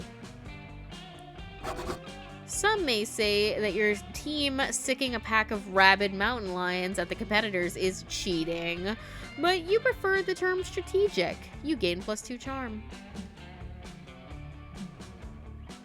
You're walking around camp trying to forget the heinous crimes you committed in your sleep last night when you run into Joy. Oh, hey. Oh, hey, Yellow. Let me guess. You've got some kind of goofy, unexpected problem going on and you need my help to fix Duty it. calls. Alright, I'll help you. Technically, I was supposed to take a break from work this summer, but hey, I'm a witch battling the forces of evil. If duty truly calls, I have to answer. You shrug. You've got nothing. Not even a small-scale, low-stakes dilemma for Joy to help with. It's basically been a normal day so far, which almost never happens at this camp. Huh? Nothing at all. Well, obviously it's good when people don't have problems, and I don't need to be super useful and competent all the time anyway. I can just sit here and read my book and absorb the information. And that's how people relax. So that's what I'll do. Here I go to read. 30 seconds go by. Oh my goddess. There has to be something perilous around here. Come on. It's totally just me struggling to actually relax. Don't you feel that, Yellow? That dark, evil force lurking somewhere in the shadows? I sense we're in danger. I sense ancient evil, ready to strike me whenever I let my guard down. Nice try, Agent Evil. Not this time. I know exactly how to deal with this. I'll consult with my ever-powerful, wise spiritual mentor, the goddess. Plus, it'll give me a chance to work on my inner Planar communication spells. Planner? But it's not planner. I don't know. Joy spends 45 minutes on an extremely complex spell. There are quite a few esoteric components, and she ends up using your pubic hair and belly button lint as channeling tools. Azarath Metrios Xanthos! Ah, perfect. The spell is ready. Here I go. Goddess of Light, the ward summons you. Grant me your wisdom, heavenly goddess. Joy's spell works perfectly, and she summons a being of pure divine light and femininity who is clearly in the middle of taking a bubble bath. Oh, Joy, good to see you. Although I'm pretty certain I asked you not to commune with me during bath time. What's up, girl? Goddess of Light, your divinity smiles down upon me. I call for you in this hour of need, as I have sensed an ancient evil gathering its power to bring about the final calamity. OMG, Joy, I promise you, there's no mysterious danger lurking around trying to ruin your summer relaxation. You're a total workaholic. Take a break. Seriously? Surely you jest, divine light, for it is my sacred duty to protect the world against the forces of evil, and I would totally never manufacture a catastrophe just to feel useful or anything. Sure, well, I just used my omniscient powers to scan all the universe, and it seems pretty chill. Guess I'm going to enjoy the day relaxing in my bath. What about you, Joy? Psst, Yellow. Isn't the goddess acting weird? What if some ancient evil fooled her into letting her guard down?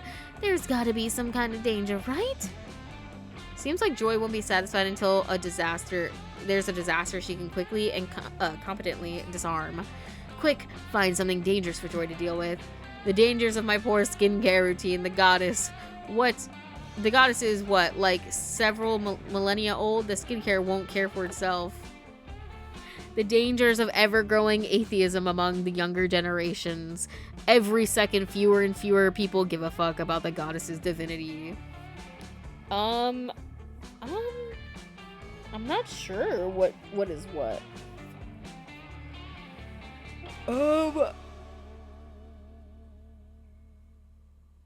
The top one is maybe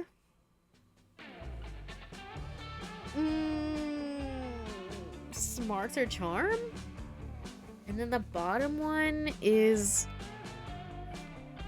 or maybe, I don't know. Actually, I genuinely don't know what this one. Isn't that spell copyrighted? I don't even know what that spell is that she said in that voice line.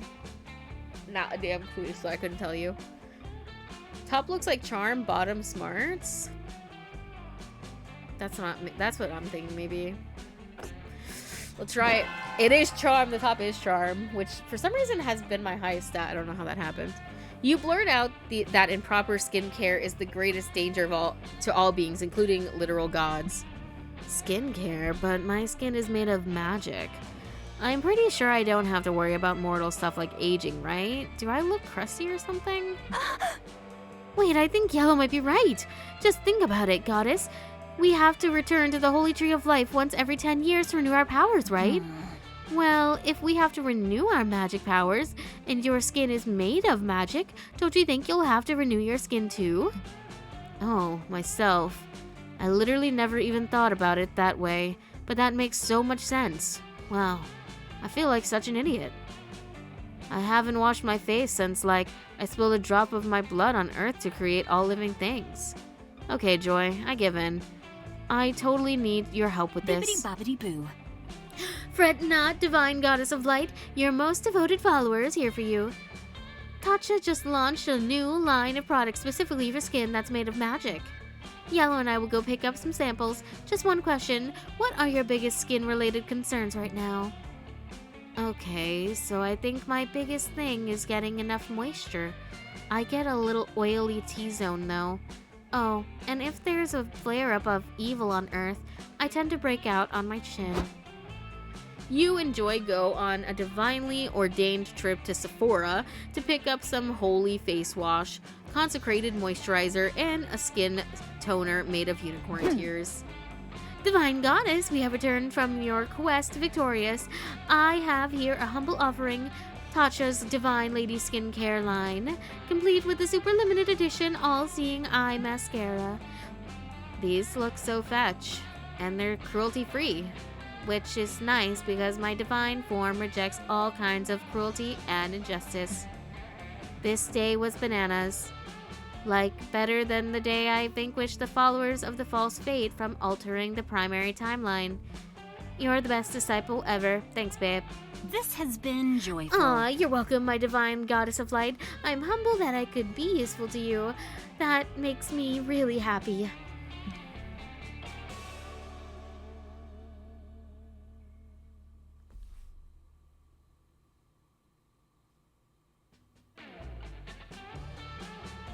The spell was a thing Raven always says when she casts a spell. Oh, is it? Do, do, do, do, do. I was right choice, Christina V. Did you say that? If so, I definitely missed. Speaking of usefulness, I probably would have been super bored today if it wasn't for you, Yellow. Thanks for everything. The goddess is so happy that she bestows eternally perfect skin on both you and Joy. She throws in +2 charm and +1 smarts too.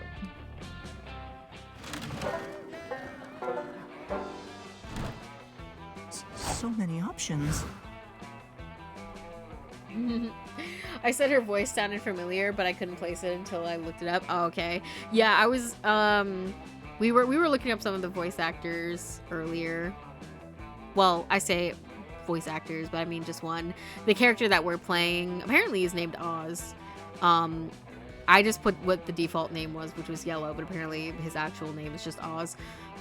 Who's voiced by Octopimp, which was the guy who, if you were ever in Homestuck, he did a lot of Homestuck dubs back in the day, like comic dubs. But most notably, I feel like he's known for 50%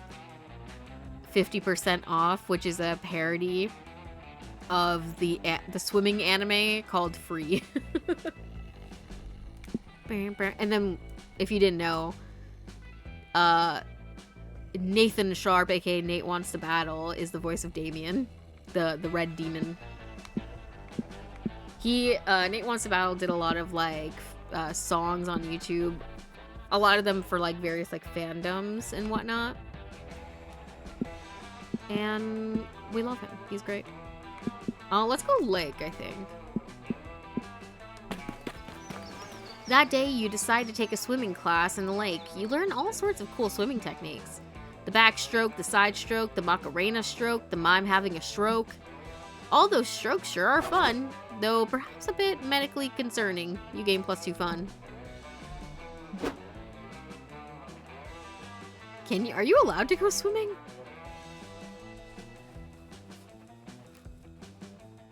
She sounded like Benny from Genshin to me, which she is. You slip away from the zany camp shenanigans for a moment and find joy in Calculester sitting on a blanket with a picnic basket. How wholesome. Greetings, fellow organic life forms. Jacksepticeye!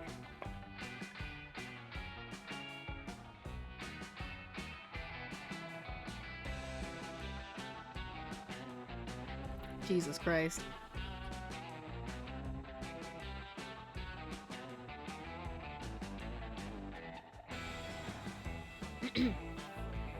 Maybe they're laminated the robot? Maybe. Seriously, why is this game just packed with a ton of talented VAs? I think they took a lot of, like, you know, online-based people to be their voice actors. Because, before, I think Liam and Liam and, the shadow guy, fear guy, Oz, the main character you could pick, they were both voice acted by a YouTuber called Cryotic before he had his like manic breakdown and revealed like stuff or whatever, and then left, and then they replaced him with Octopimp. But I don't know if Octopimp plays both this guy and Liam now, but I'm gonna assume. I could check.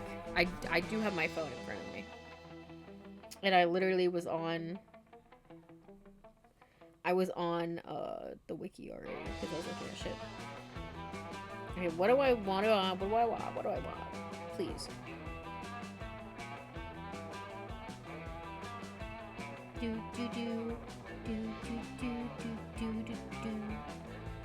Where is this bitch?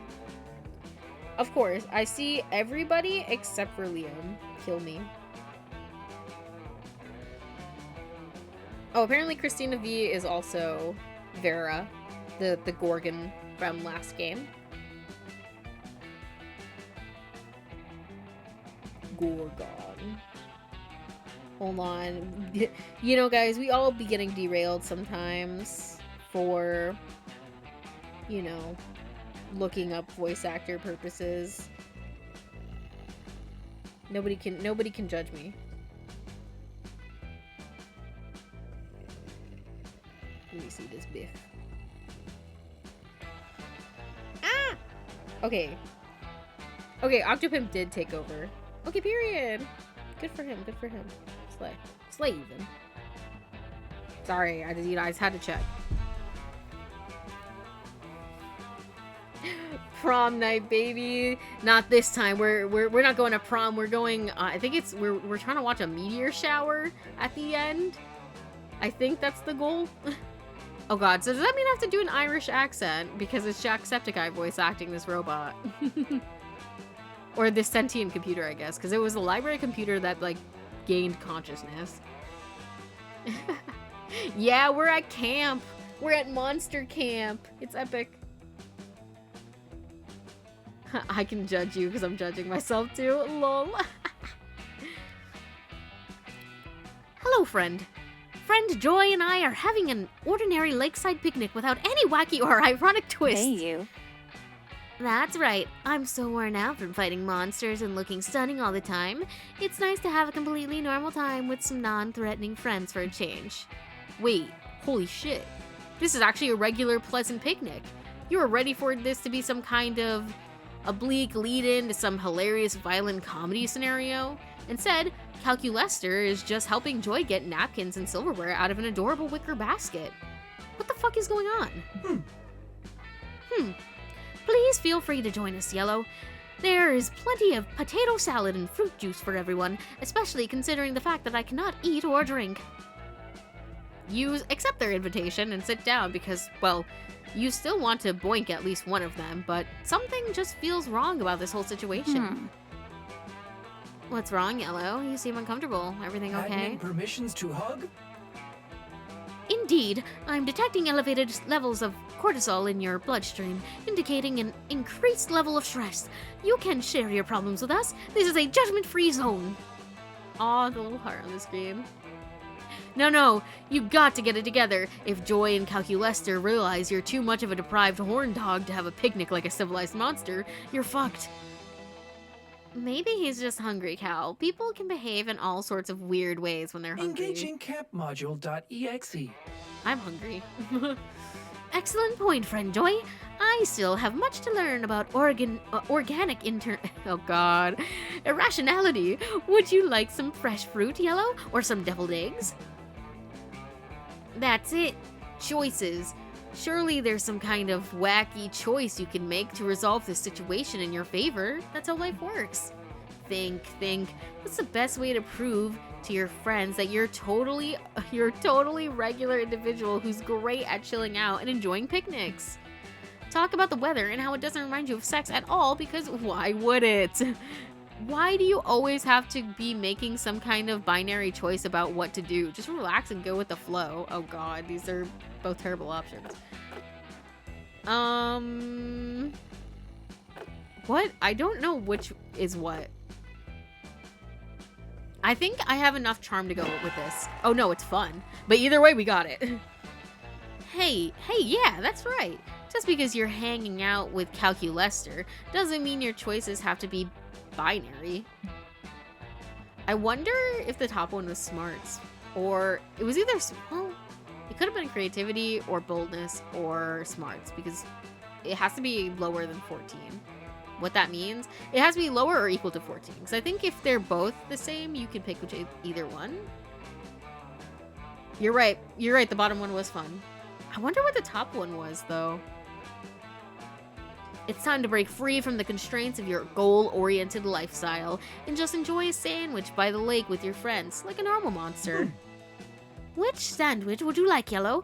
The egg salad or the turkey club? Oh no. A wave of terror washes over you. Which sandwich should you choose? The egg salad sandwich is technically vegetarian, though not vegan. Will that level of sensitivity endear you to Joy or to Calculester? If you choose the turkey club, is that boldness? Or will you fail to eat it unless you've properly cultivated your fun? God, this is so me. This is so me. You stare paralyzed at the two sandwiches in Calculester's robotic claws, willing yourself to make a decision, willing yourself to go with the flow. Hey, are you alright? You look pretty pale, and you're sweating a lot, and you keep mumbling under your breath about how you should check with the Monster Camp Discord. It's just a sandwich. It's not like it's your senior year AP final exams or something. Or maybe Maybe it is. And so you grab both sandwiches and do exactly what you did with your senior year AP final exams. Pile them on top of each other, smother them in hot sauce, and enjoy the greatness of culinary experience of your life to date. You did not do very well on your AP exams, but you do great at eating those sandwiches. The flavors mingle perfectly, your belly rejoices, and best of all, your friends don't give a fuck what sandwich you chose. In this shameless paraphrased world of Sigmund Freud, sometimes a sandwich is just a sandwich. In learning this important lesson, you gain +2 boldness and +1 fun. What? How do you even do that to an exam? You know, Monster Prom finds a way. You head over to the campfire to roast the exotic bug shish kebab you lovingly created when you see Joy and Calculester writing in a notebook. We could put fire extinguishers under every log so responsible campers can stop reckless ones. May I chime in? Or we can put the campfire out immediately and prevent the need for fire extinguishers at all. Hello, fellow organic life forms. Oh, hello, friend Yellow. Friend Joy and I were brainstorming ways to make the campfire a safer place for all of our friends. And frenemies. Of course, normally a campfire possesses limited dangers, but since this is Camp Spooky... Friend Milo came dangerously close to the campfire the other day, dragging several campers with them to get a perfect fire-lit selfie. Ugh. The prank masters have been known to pop in now and then, and they definitely stole some fire in a jar last time.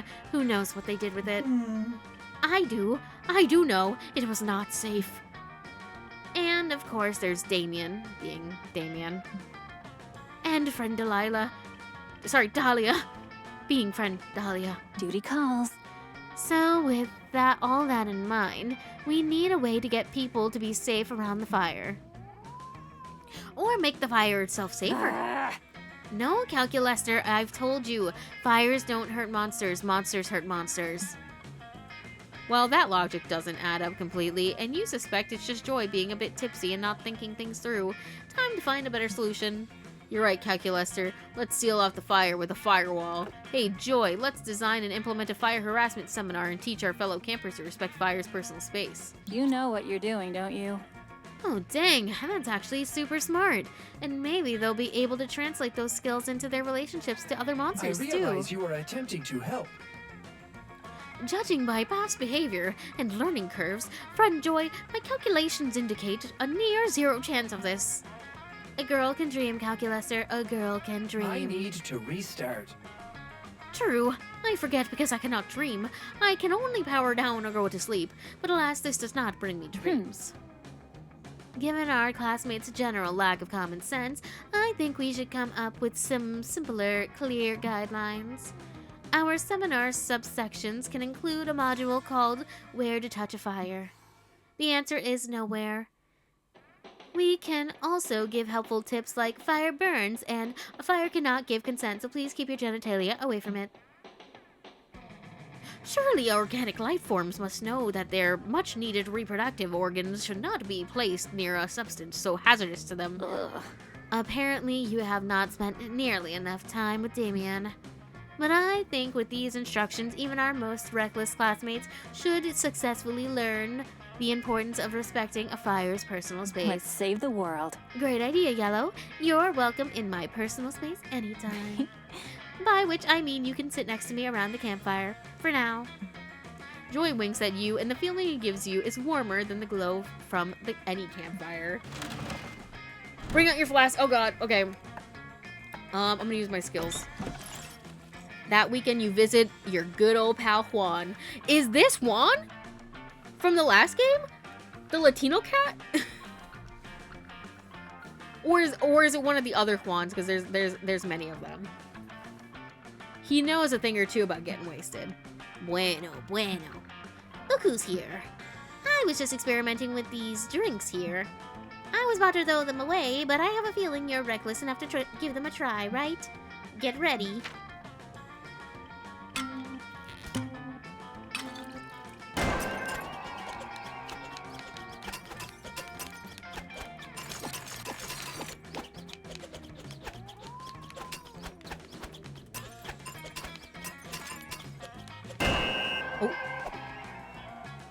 stop right meow. What is this? A classical palette? Want to drink the classical palette? I tried to harness the beauty of art in a potion. It enhances the inner beauty of the world. All locations will become more beautiful. Just bask in it. Let's do this. Hope you can stomach that. Happy trails. I don't know what they actually do. I can't tell, but it's great anyways. I hope I choose correctly.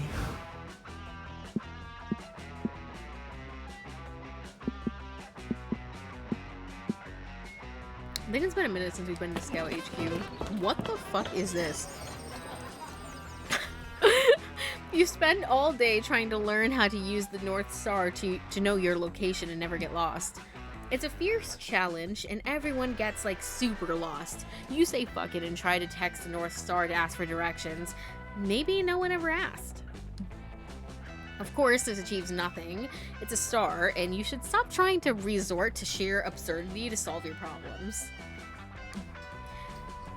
You get no bandage. No one does. It was all a trick test, and it wasn't even nighttime. But Coach awards you with +2 creativity for your lateral thinking.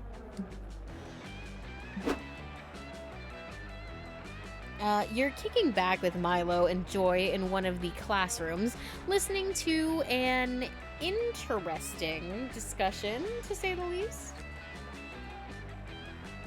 Hold on. Sorry, I was moving stuff. Wait, what the fuck is this? Oh, okay, never mind. Yeah, so we're kicking back. Interesting Never discussion. Stop Go. being you. Look, all I'm saying is... Just... Hold on.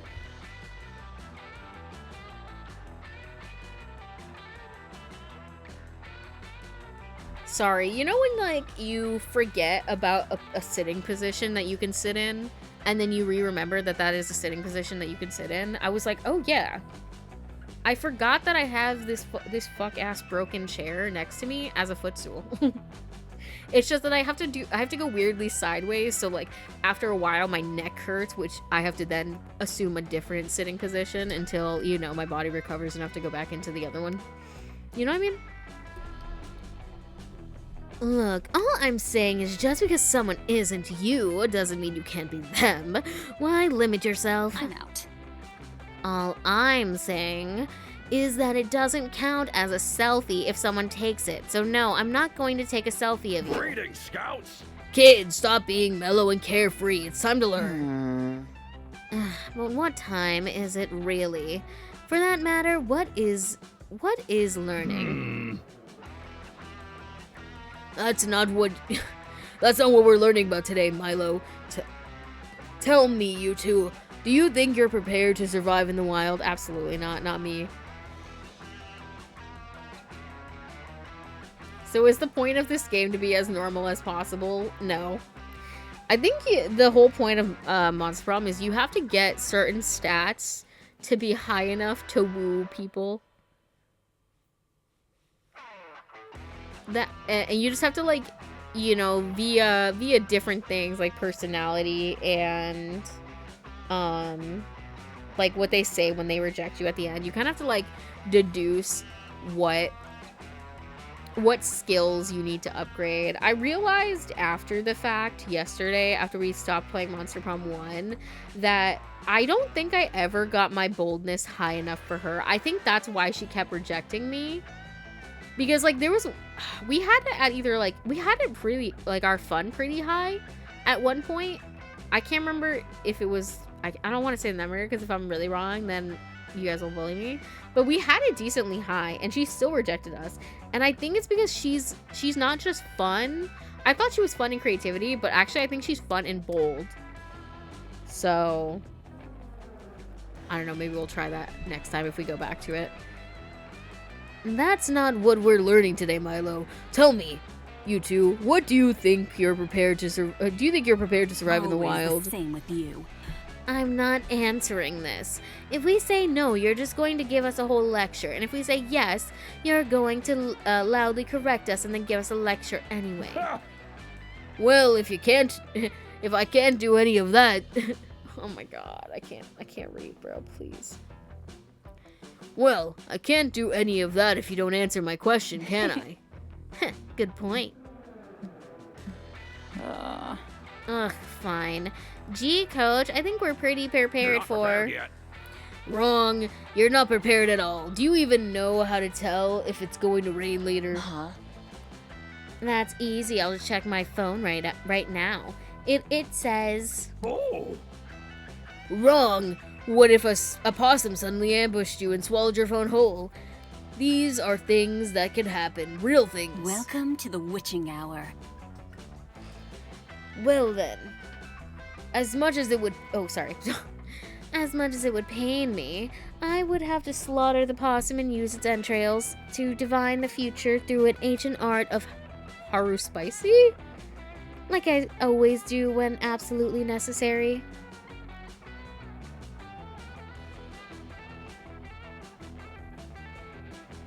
Yeah, but I mean, in the first game, everything you did was wacky and insane. But every scene I've seen in this one, about blah blah blah. Sorry, I told you I can't read today. In this one, has been about being a monster doing normal things during camp. I think it's just we didn't pick like a super crazy character. We did have some more sillier, wilder moments earlier, when we were going on missions with fuck, I forgot her name already. Sorry, Pookie. Fuck. That's not a very scout thing to do. Anyways, Joy. Sorry, I had to get there. But yeah, I think we've just picked a chiller path. I don't know though. This is the first route I'm doing. So honestly, you might be right. Maybe Monster Prom 1 is just the wackiest one. We'll see. They do have thingies that you could turn off. So like if you don't want certain topics brought up, they don't. So I don't know. I've got everything mostly on. Wrong.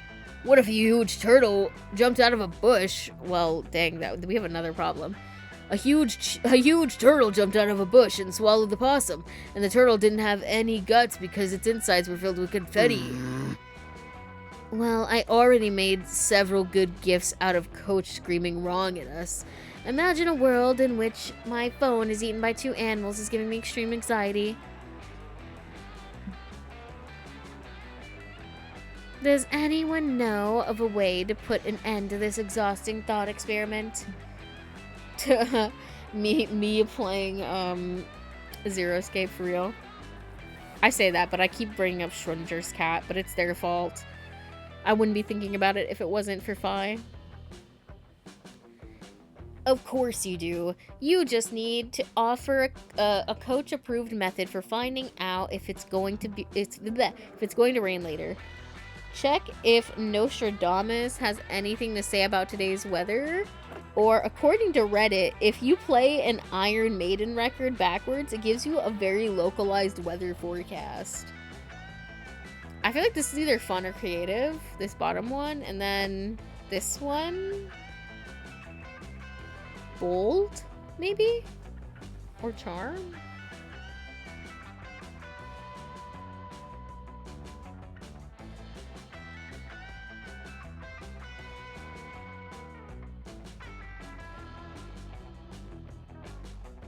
You've fallen into the Zero Escape brain rot. Listen, it already like half got me when like I can't look at the Titanic anymore. I can't look at the Titanic, especially if I see that inner foyer.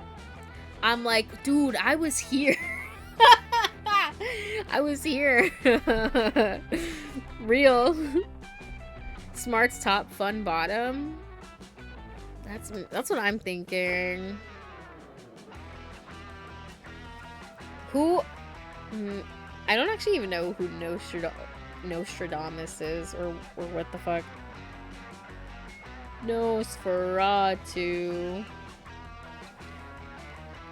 I'm gonna pick this one. Oh, not creative. Dang, this is our first L, bro. Okay, I do happen to have an Iron Maiden record on me, because there are like 7 different dark rituals that require one, but where are we going to get a record player? Oh, that's easy. I always keep one in my hood in case the vibes require it. Let's get our predict on. You set up the record player and start the record spinning backwards. It's not long for an eerie beat revolves into something recognizable. Ugh. Is that Last Christmas by Carly Rae Jepsen? Yeah, but apparently this was the product of a bizarre and ill-fated collaboration between Carly Rae Jepsen and Iron Maiden. They split up before they could ever release The Number of the Beast in Is Where You Should Call Me Maybe. Well, this is not going to help us, but maybe we'll have more luck with this Metallica record that I also keep for ritual purposes. You carefully place the record on the player, set it spinning, and worship the Dark Lord, Rigigul Toth, feed him your pets. When he grows strong, he will crack the bones of the world and drink their marrow. He will... Just some regular devil worshipping. Boring. Maybe we should try this Frank Sinatra record next? Another ritual object, I'm guessing? No, he's just got an incredible voice. Anyway, doesn't hurt to give it a shot.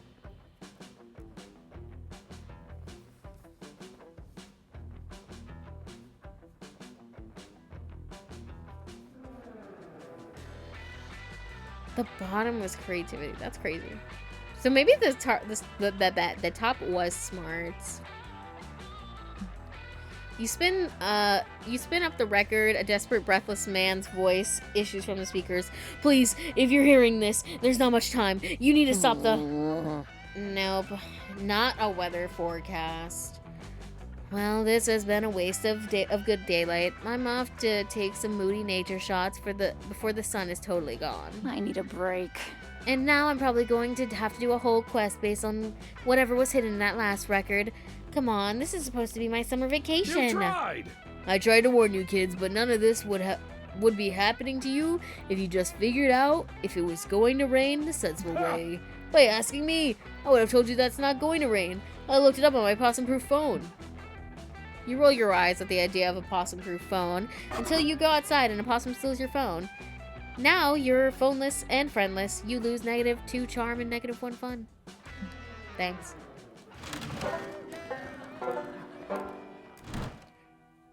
So many options.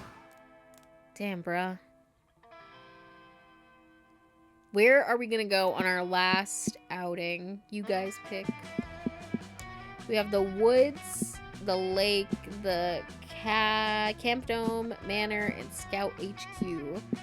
It seems like in this game, the specific places aren't what give you your boosts. It kind of low-key seems random, but I don't know.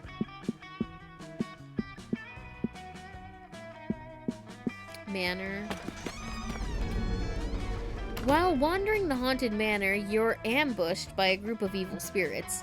You put up a good fight, but there's just way too many of them. They run away with your immortal soul. Bruh. Rude as hell? Much? Luckily, you always knew this day would come, and you replaced your immortal soul with a Beanie Baby years ago. Good foresight on your part. You gained +2 boldness.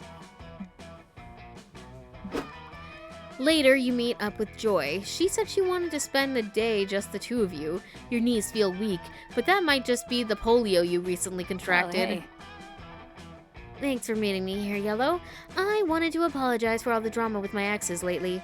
You've been so understanding, and I've been doing some thinking. We're bold as hell, huh? We are, true. Before Joy can finish, a strange purple slime hole opens up right in front of you. There are palpable waves of angst and resentment radiating out of it. Oh shit. Tell me this is not one of your exes, bro. I can't keep doing this. Well, well, well. If it isn't my ex-girlfriend, Joy Johnson Jojima, also known as the witch who drowned my heart in the obsidian ink of emotional betrayal. Ugh. Hey, Gerald. It's nice to see you too, I guess. What are you doing here? And, how are you doing? I'm not okay. I promise. Dude, My Chem Romance. It's a reference. That's one of their songs. I'm not okay, I promise. Psh.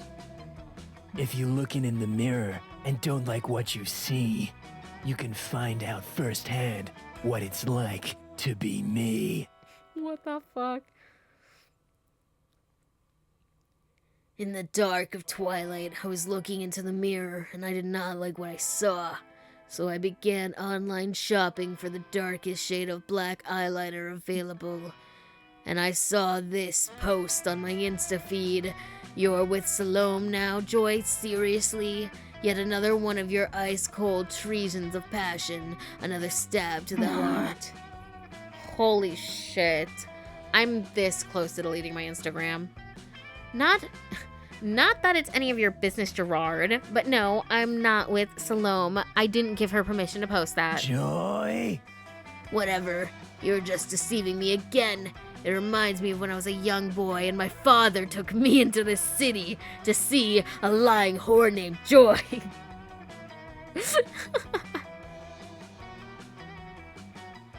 Hey, even though this guy clearly has amazing fashion sense, you gotta... Wait, I just realized his name is fucking Gerard, too. God damn it.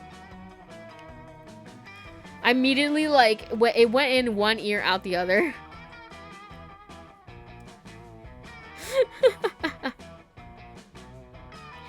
You gotta step in. You gotta tell Gerard that he needs to respect Joy, or you'll give him polio.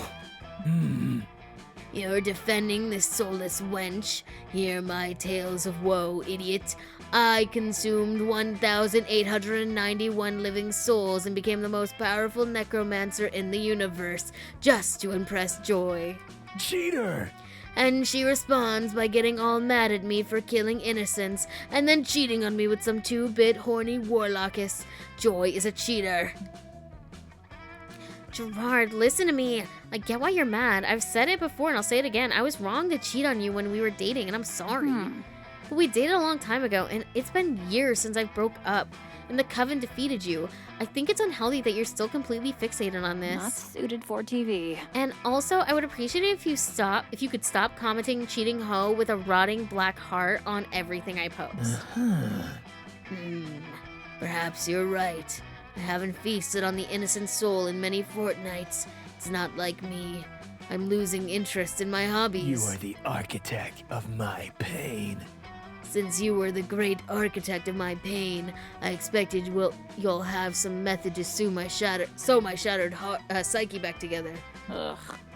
I guess it's the least I can do. Yellow and I will help you move on by any ideas, Yellow? Yeah, he is just MCR personified. Lol. Get Gerard a date. Getting laid won't heal his broken heart completely, but hey, it's a start. It's time to get even. Joy and Gerard should play Monopoly together, and Gerard should be allowed to cheat. Fair's fair. I mean, the first one must be either fun or charm, which is two different things. And then this bottom one must be creativity or boldness. Maybe not boldness. Maybe it is creativity. I have no fucking clue. Oh, shit.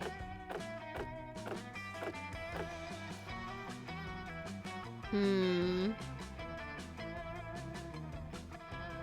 don't know. Because maybe this one is also charm? Right? Like, this top one is charm, and this one is, like... I don't know.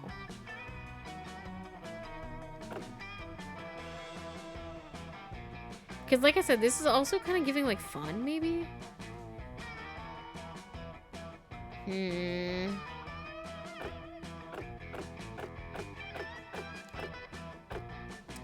time to get even. It's kind of giving bold. I mean, but if this is anything else but bold, and that top one is charm...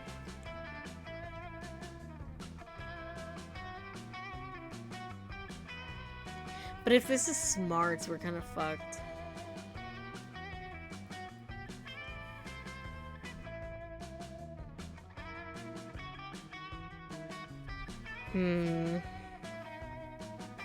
Bro, I don't know, dude.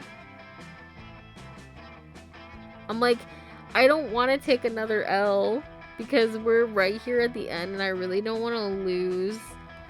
I don't want to lose more stats, you know what I mean? Because I've literally done so good for most of the game except for that one L I just took. So I'm like, what do I do? Do I...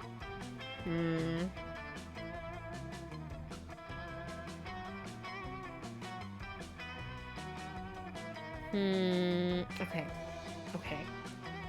Get your date. Getting late. Do we think this is fun or charm? Is this fun or charm?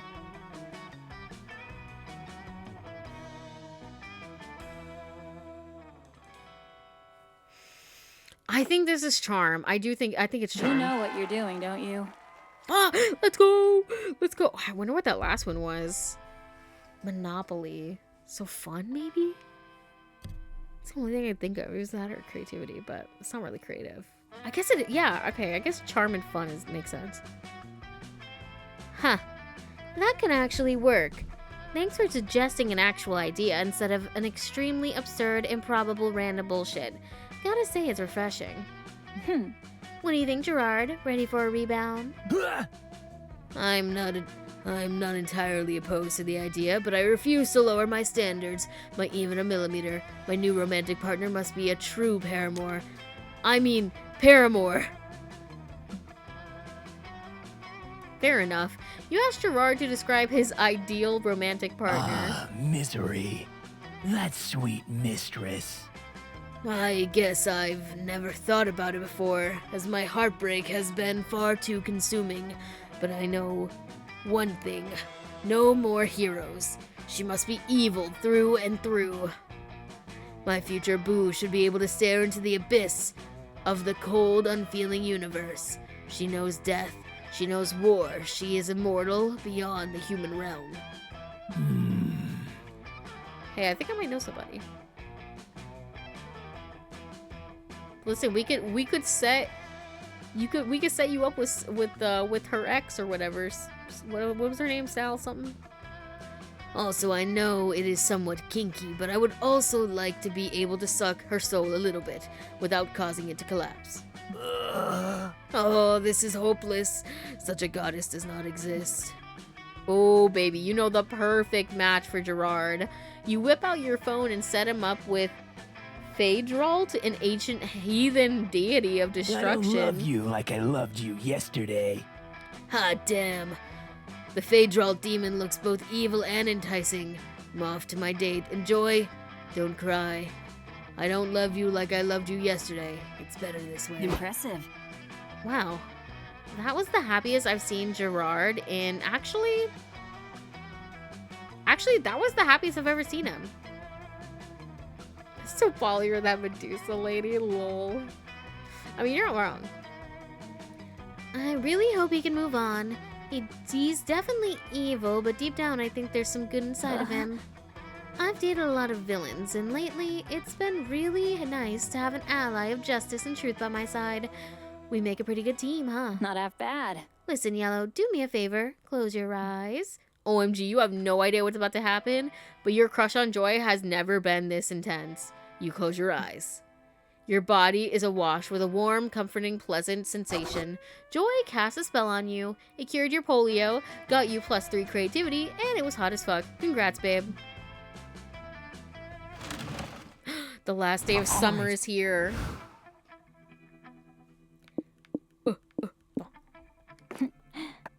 Yes.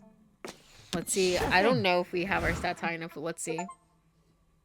Revealer of secrets. You unveiled the first secret ending. This is a secret ending? Huh? You go to check on your favorite witch. Hey, you. Hey, Yellow. What, you want to watch the meteor shower together? I'm grateful for all your help these past few days, but I never really imagined us that way. Oh, okay, so this is like, we did good enough on everything that she asked us to do, but like we did not do good enough to date. I get it. I get it. A win is a win. A win is a win, boys.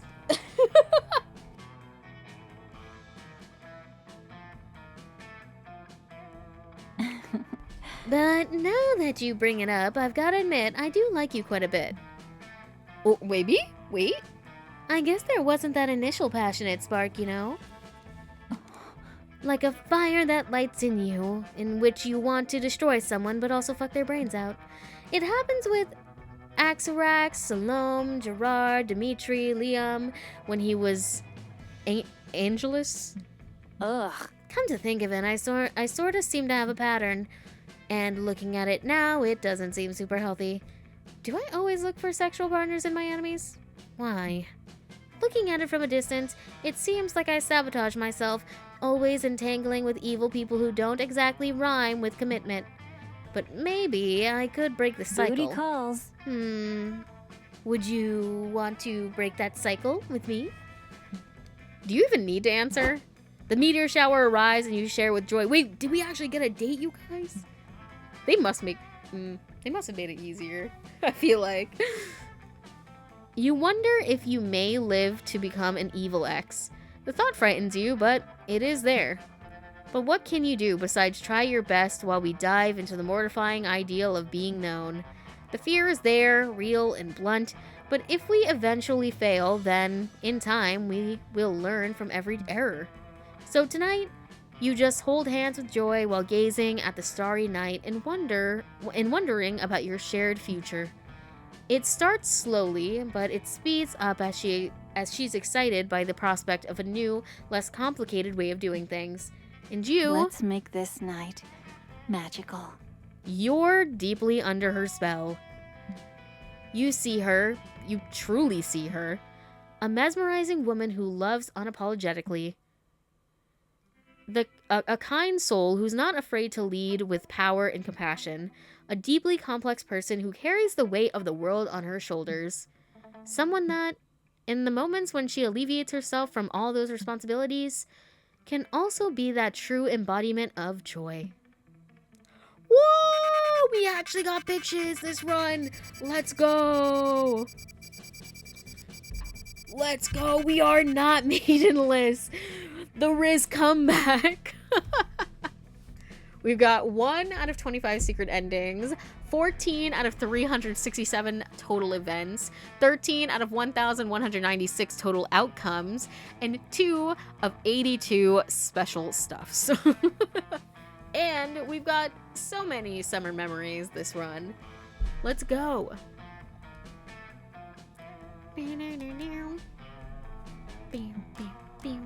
Before we knew it, those weeks were gone.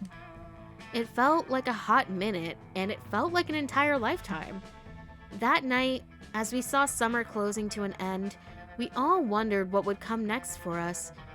It felt like the end of something big. Little did we know, life still had many wonders and misadventures in store for us. Now I'm older, I can see it. How those years became the foundation of the mythology of our lives. Broken hearts turned into tragedies sung for centuries. Wild nights became epics treasured forever. Every kiss and every laugh is now a constellation we'll always find while gazing into the starry night, no matter how many years go by. Even today, I can still close my eyes and I'm there, on that last summer night, feeling like I was starting to live life. Ooh, this is cute. With all my friends around that campfire, so young and unafraid, and so ready to start. Wait, this is cute as fuck.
I cannot lie to you. That shit was cute as fuck. I cannot lie to you guys. That shit was cute as fuck. I don't know, it's just like, even if you don't know the characters, like you haven't gotten to talk to all of them yet, like, I don't know why, like, I do feel like such like a friendship between all of them. It's so, I don't know, there's something about it. Like, they really ate with that art. That was a lot more wholesome than I expected. They're super wholesome, you know, when they're not being little shits to each other. Yeah, let's check out the gallery. Let me see this. I was like, wait, why was that cute? Low key. Let's see our one. Oops, go back up. Oop, there we go. She got her titty out. Period. Slay. We had our first success, you guys. Here's some of the backgrounds. Apparently, there's different variations. Oh, with all the guys. Period. Cute.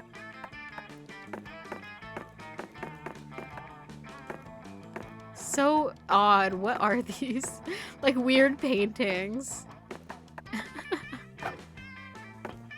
Characters. Cute. Oh my god, wait. There's like 14 pages. Holy shit. Oh wow. Oh wow. These are all the characters that we've encountered on our go-around. Oh wow. Oh wow. Oh yes, and these are the drinks that we've gotten. There's like a drink mechanic. There's 6 pages of drinks. Holy shit. I didn't know any of them, and that was so sweet, right? Like, I was like, why did that like kind of almost make me tearful? I was like, oh my god, they're having like such a good time. Like, oh my god. I mean, the entire game is about you trying to fuck everything that moves. Listen, man, you can't help it. I love my friends so much that I want to fuck them, I guess, is the moral of the story. And that's just like the whole group, bro. It's the whole group. Okay, this was the first shot I got, which was funny because these look like the little guys that come off of me. And apparently we're, the shadow guy that I usually play as is like he's like a fear guy? I don't know. If you can't overcome your fears, why not drink them? Sounds like a bold plan to me. And then we also got this one. This drink will enhance the natural beauty of the world around you. Why live in reality when you can live in Rembrandt, right? Oh wait, you get different items each time you start or something? Wait. That's kind of goated with the sauce, bro. Okay, so we were hella charming because we picked the human wool sweater, which is creative and charming. And then we took the dragon heat, one night no limits, which was creative and fun. And then we got the Instapost camera, which is creative and charming. Look at this art 8. I cannot lie. Oh, and you can watch the credits again. Cute. Like, I just love him. Like, they slayed.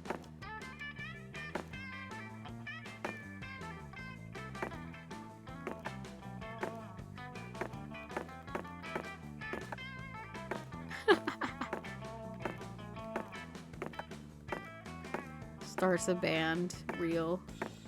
This one's my favorite. And then Polly in the back. Listen, she knows how to party.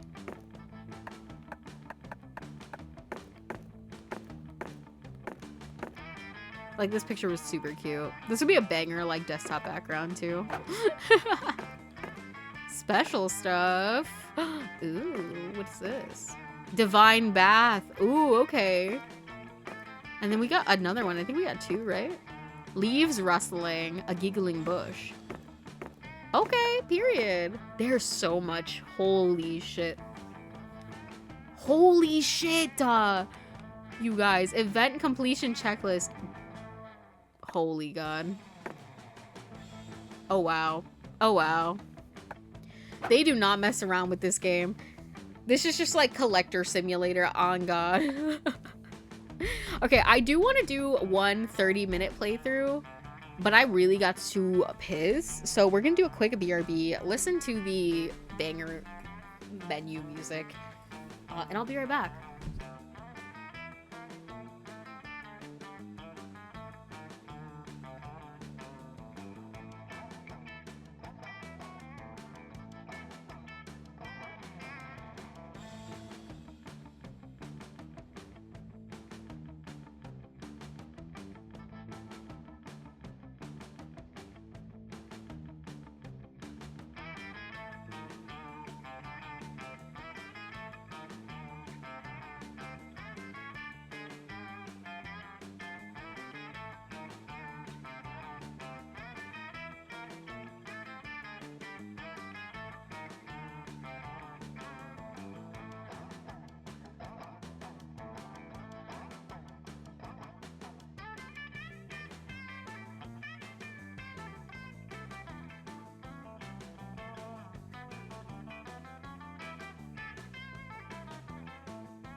Rah. Okay.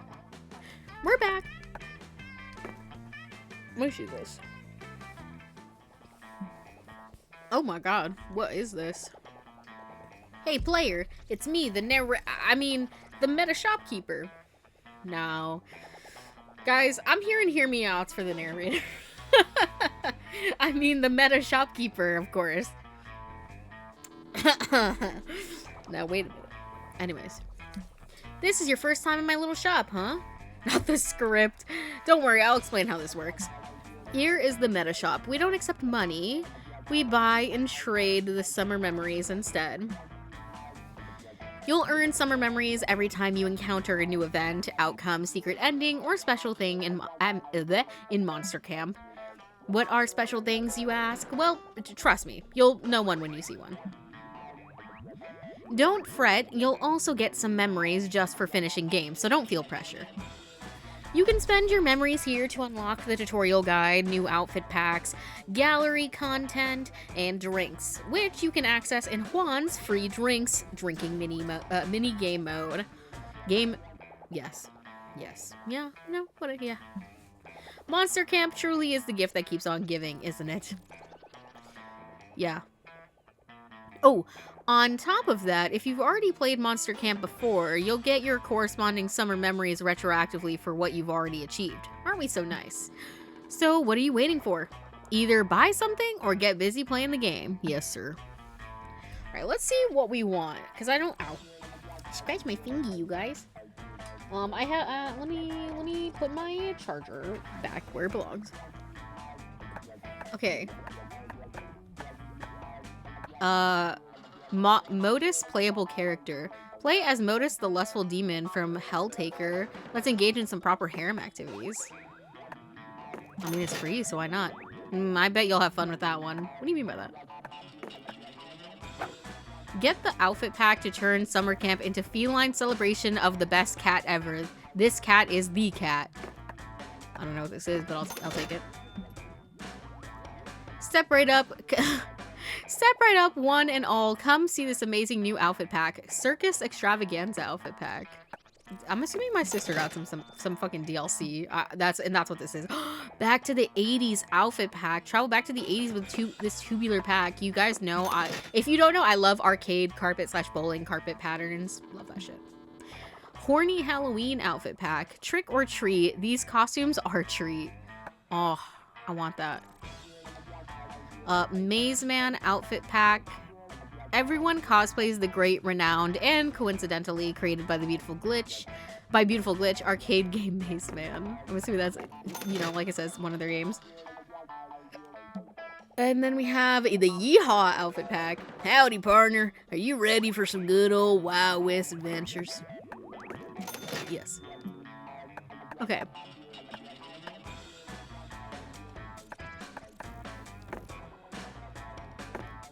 Okay, period. Unlock the info manual to master Monster Camp's inner mechanics. Access it through the game's settings. Dang. Do we buy the tutorial? I guess so. I mean, eventually I want to buy everything, so. Be careful out there. Hey, thanks, Books.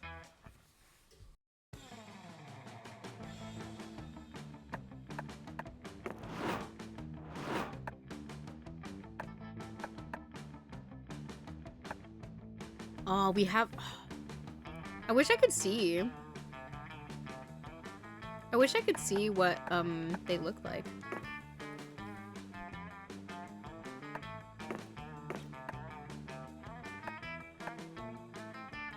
Is this just showing, like, they can show up in any of these outfits?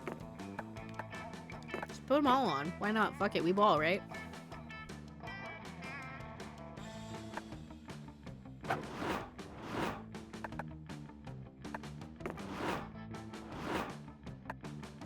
I want to see. Use accessible fonts. Use dyslexia-friendly font.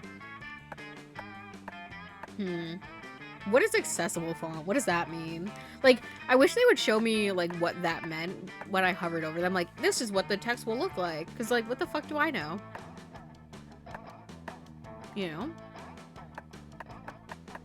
Like, maybe I want this. Is it on? How do I know if it's on? What does it look like? What's the difference?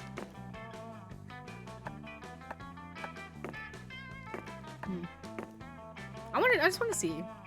Maybe it's better or worse. I don't know. Manual. You choose 3 items to pack from the pool of 9. Yeah, I figured. Yeah. All items grab you. Yep. Figured. Breaking the ice. Yeah. This decides which character you will encounter the most in the game. Choose wisely. Figured. Camp events have 2 options. Each one is tied to a stat. Yep, I do know that. If both stats are very low, you'll fail no matter what. Oh, okay. So if your shit is just low, you're fucked either way. It doesn't matter which one you pick. Okay, that makes sense. If both stats are very high, you'll succeed no matter what. Oh, so it's like not technically an either or, just is it high enough? But like, what is high enough?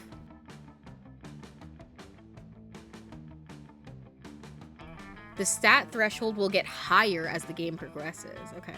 Otherwise, it's about the highest stat. Okay. Okay. So if you want to succeed, you need to infer the stats of each option and choose the option tied to the highest stat. Okay. If a tie, there are chances of failing or succeeding based on how high the stat is. Okay. Skills. A real-time minigame. Wherever you are when the countdown gets to 0, that's the drink you'll get. Drinks are obscured, but they will slowly begin to be revealed, but beware, other players and bots can push you into the other drinks if you collide. Aw, it would be fun if, like, I actually had friends.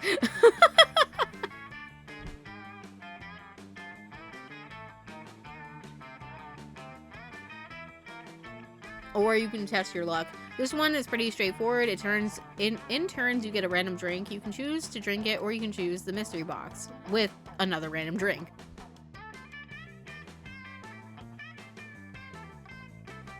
I wanted to get her to play, but I didn't ask her ahead of time, so it, you know, feels bad.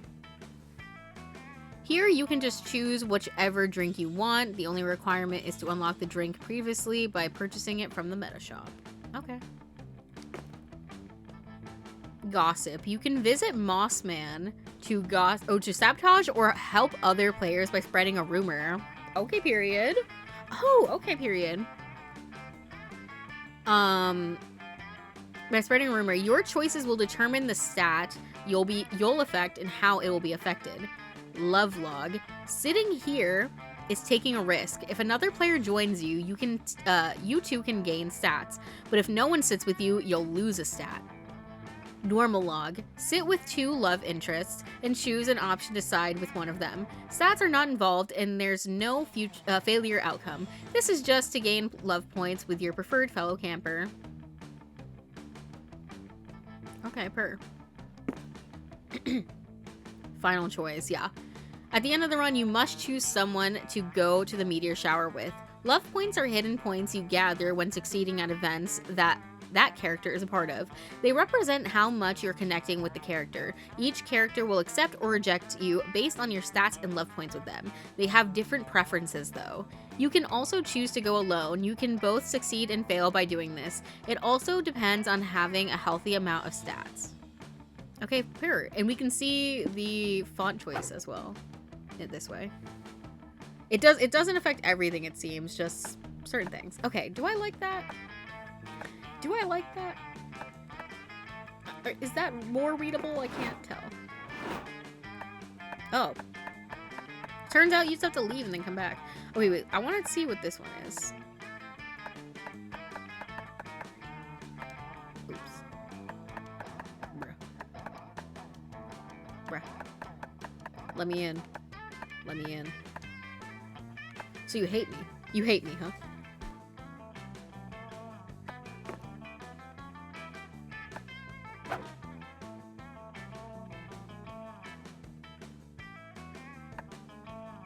Oh, that's just ugly.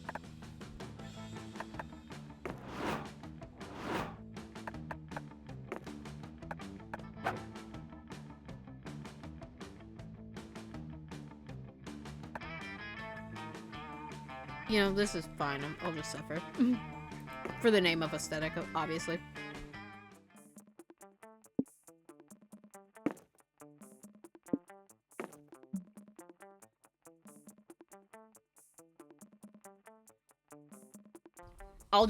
I'll run through this again because I know some people weren't here for the intro. Ah, Camp Spooky, the stage of some of our dearest summers. Back then, we were young and unafraid. With school far away, everything seemed possible as the sun embraced us on our way to camp. Summer has that distinct power, doesn't it? You live for the days, while the nights inebriate you with possibilities. It's like life could take a turn at every corner, and for us it did. Who are you? Should we pick somebody different this time? Ooh, or we could do a DLC character. Who is this? Wait, she's very cute.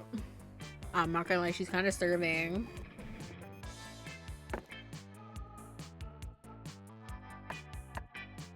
I'll try to keep myself in check. Okay, let's see. What do we want?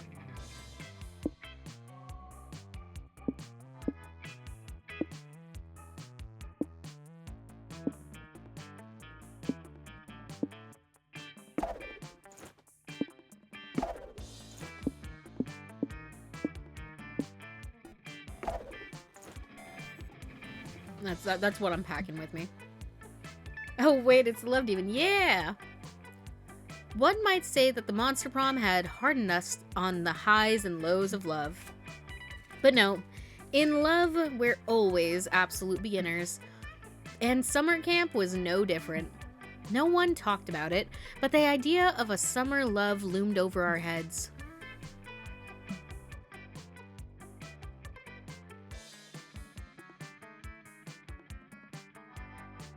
For some reason, I thought they let you play as the Helltaker. I'm like, I have no idea what they look like. That'd be crazy. I mean, the name Helltaker sounds crazy, so I'm assuming it would. Close to the last day of camp, there was the meteor shower event thingy that was 5 weeks away. Everyone knew that if you were into someone, you were going to watch that damn thing together. And so, a silent yet powerful pressure invaded us. It was the Monster Prom all over again. Everything seemed uncertain. Everything but one thing. Whoever we were asking on a meteor shower date, it was probably going to be one of the 6 coolest people on that bus. This is the girl we just went for. Joy, 23, badass witch, saves the world, classic. We have Aravi Mashira, 22, hothead adventurer possessed by a curse, who has turned out to be the most annoying roommate ever.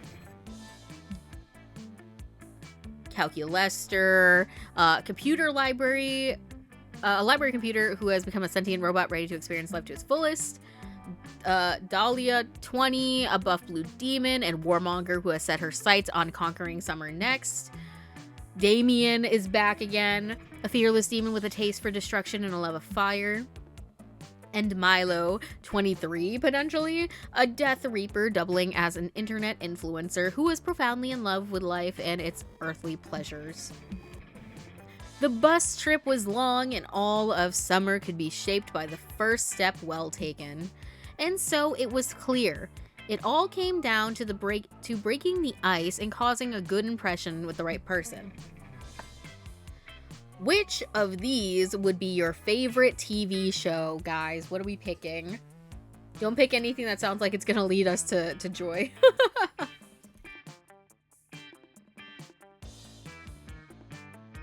Whatever we get here is who we're going for the rest of the playthrough. So think about it. Who do you think those 6 people correspond to?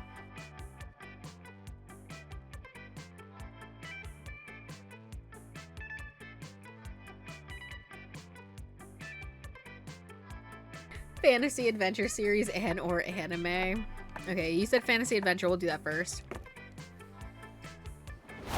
Fuck, guys! Run it back. Run it back.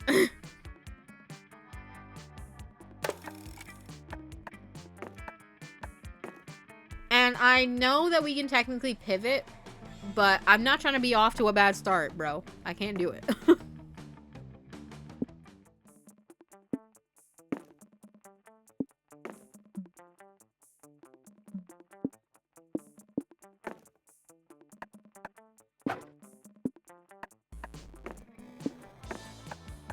One by one, they'll all join my harem.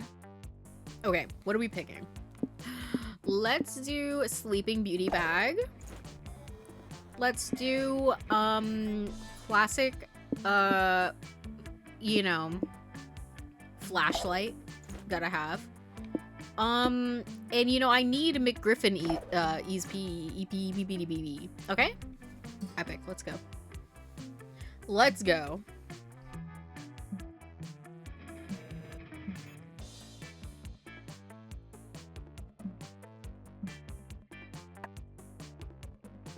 Okay, let's try again. If you could only listen to one genre forever, what would it be?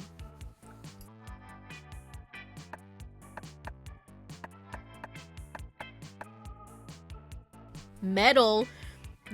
Listen, it's metal or screamo. That's probably joy. We should probably lean away from those ones, I reckon.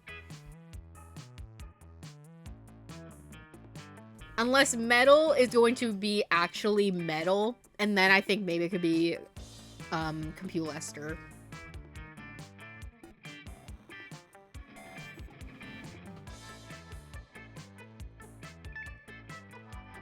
Should I just go for like a safe option of pop or jazz? You're asking too much of me when I'm in the middle of picking traits in Sims. Listen, hear me out. I think maybe metal might be Joy, and then I think screamo low-key might be Damien. Split. Let's go 8-bit for the computer. No, I'm kidding. Who do I want? I don't know what I want or who I want. Let's go 8-bit. I feel like that's gonna give me the computer. That's a safe bet. Oh no, wait, Aravi. Okay. Whoa, I love 8-bit music. So 90s. Damn, I miss the 90s. The world was simpler, pixelization was still in fashion, my animation cycle was way less complex. You could blow up the side of a mountain and get 20 rupees from an old man without having to hear his whole friggin' life story. Also, Tupac was still around. Don't forget Tupac. Believe me, Hex, you'd never let me forget Tupac. Red, want to take turns messing around on my Game Boy Color? We can wallow in nostalgia all the way back to camp. Yeah, the exact one I was going for. You're like, yippee! Bro, that character is literally just, my life is like a video game. We only had 3 weeks left to woo our crushes and conquer their hearts. But as I already said, we were young and unafraid, and we were ready to start. I should have brought my sledgehammer.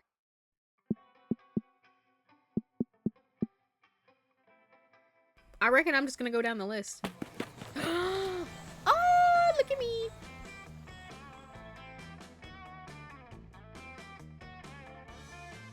While hiking through the woods, you come across a bunch of delicious edible mushrooms.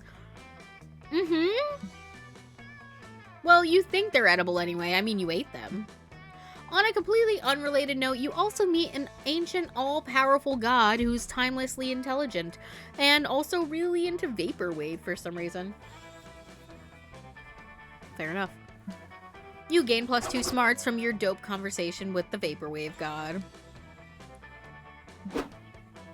You emerge into a clearing to find Aravi and Joy crouched around something. Listen, I love the 2 DLC outfit packs I put on just clashing with each other. I think it's really funny. Yeah, Hey. what is this? Red, perfect. Maybe you can help us here. Ugh. If by help you mean silently drool over us before making some kind of wacky decision that endangers us all, then sure. Hey, don't knock wacky decisions that endanger us all. That's how I always manage to stay a step ahead of my nemesis. Fair enough. Far be it for me to judge how another woman deals with her nemesis. Haket knows I've got some unorthodox strategies of my own. And speaking of unorthodox strategies, I think we've run out of conventional methods for attempting to identify this creature. Oh, so it's a creature. That's more than you were able to figure out by looking at it. It gives you a mournful look with one of its Are fins. you gonna finish that? I don't know, guys. I say it's a salted pretzel and we should just try eating it. Shut up, Hex! For the last time, Hex, I'm not eating until I know for sure what stat bonuses it'll give me, and I don't know if we can't identify it. The creature, unperturbed, photosynthesizes defiantly. Ugh. Well, judging by its aura, it's some kind of petrified seagull. The creature winks at you with what is either a mouth or an Ethernet port. But its droppings seem to indicate that it's more like an illustrated guide to how a bill becomes a law. The creature somehow acquires about a dozen more fingers. I just want to leave this rotten thing alone, but I am consumed by the fire of discovery. I must know. So what do you say, Joy? Is this the point in the adventure where we ask for aid from an unlikely ally? I guess it is. So what do you think, Red? How can we figure out what this creature is? And don't say try having sex with it. I know where your mind is at. Listen, bro. You sheepishly crumple up the big neon sign you made that reads try having sex with it. It's time for plan B.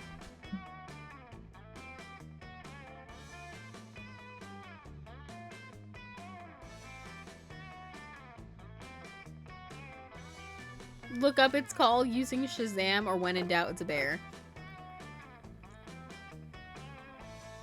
Let's look it up using Shazam. I would say most of my stats are the same, so I didn't think either one of them was charm. You bust out your phone and Shazam the creature's distinctive call. After a bit of processing, a single word appears on your screen. Anaconda! It's an anaconda. That was so easy. Nuh-uh. Don't you hear that retro bass line and those rapid-fire filthy lyrics? That's Anaconda by Nicki Minaj. Sick. So obviously, as I was saying this whole time, this creature's just Nicki Minaj in an especially dope costume. Okay, first of all, you thought it was a salted pretzel. Second of all, this thing is neither the right shape nor size to be Nicki Minaj. But if it really is playing Anaconda, there must be something... There's something else it might be. Hold on, let me consult the Eldritch internet real quick. Joy's eyes roll back into her head as she communicates with the all-knowing spirits that haunt the mortal plane, and also Google. Yep. Just as I suspected, this hideous abomination is the product of a marketing scheme to sell singles of Nicki Minaj's Anaconda in the forest. Although genetic engineering music marketing professionals sought to create a singing anaconda by combining DNA from an actual anaconda, Nicki Minaj's ass, and a falcon. Such a twist. Music marketing professionals aren't really good at genetic engineering, though, so the result is the puddle of misused genes we now see before us. So we shouldn't eat it? Not unless you want a Ravi to be forced to twerk ceaselessly until she dies. No way! Then whose neck am I gonna haunt? Your motives are truly noble. Not your motives, though. You just want to boink your campmates. And at least right now, you seem to be on your way to achieving that goal. You gain +2 fun, +1 charm.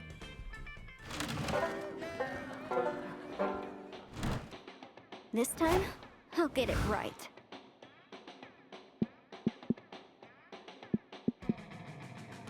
Lake. That day, you go diving to see what's at the bottom of the lake. You find a comic book. You pick it up, but it's so interesting you stay there reading it. This is bad, since you cannot hold your breath indefinitely.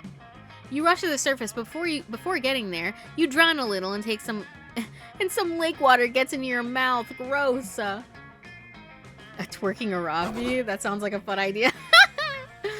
In your wildest dreams, I fear. You swallow some weird stuff that was in the lake water, like a whole jellyfish, and +2 fun? What was that doing there?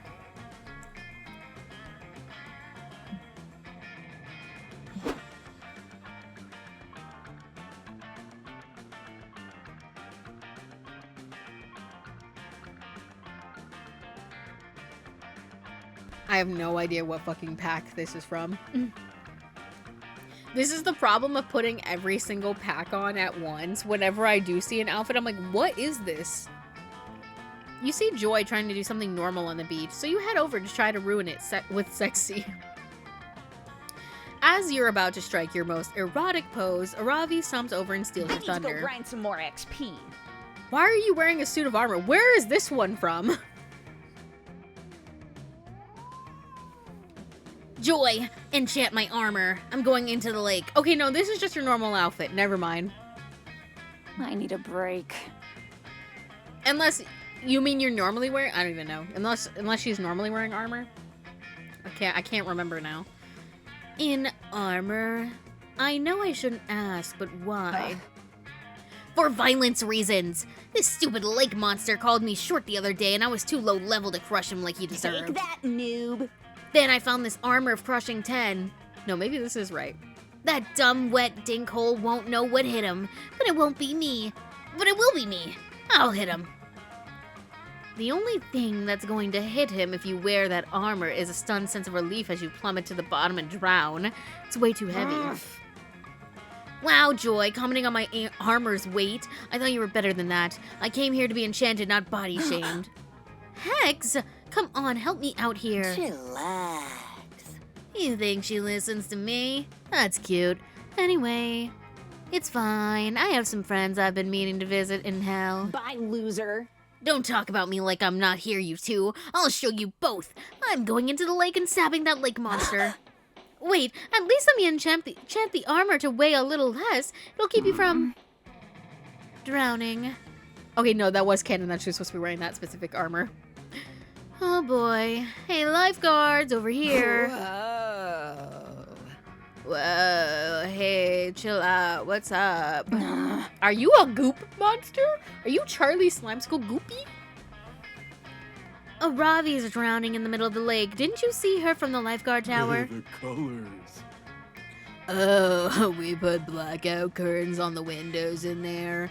All the sunlight makes it hard to sleep. Yo, what? Man, one of us should probably get her, huh? I'm just really not feeling it right now. Rock, paper, scissors. You're right. You better not throw rock because that's what I'm planning to throw. The two lifeguards square off and proceed to both throw rock 15 times in a row. This. Surely there must be a better way to decide this. Oh yeah, duh. Stu, grab the emergency Scrabble board. You won't stand a chance. Man, if Aravi dies in the lake, it's really gonna kill the horny summer vibes. Quick, suggest a faster way to decide who saves her. Meanwhile, freaking Hex is like, la la la la la la.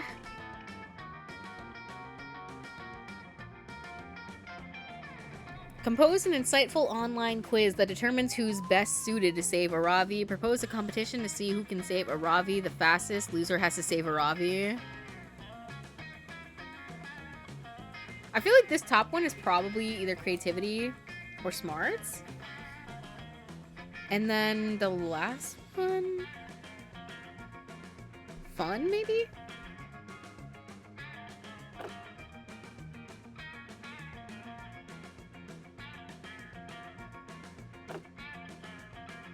Like, we don't think this one is, like, charm, do we?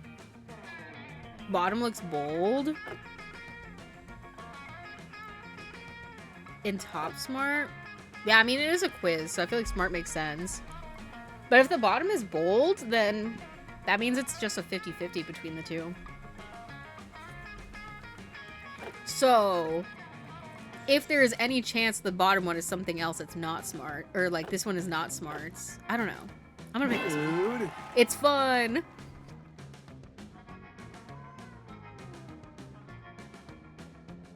I was like, either way, that means I should pick the bottom one.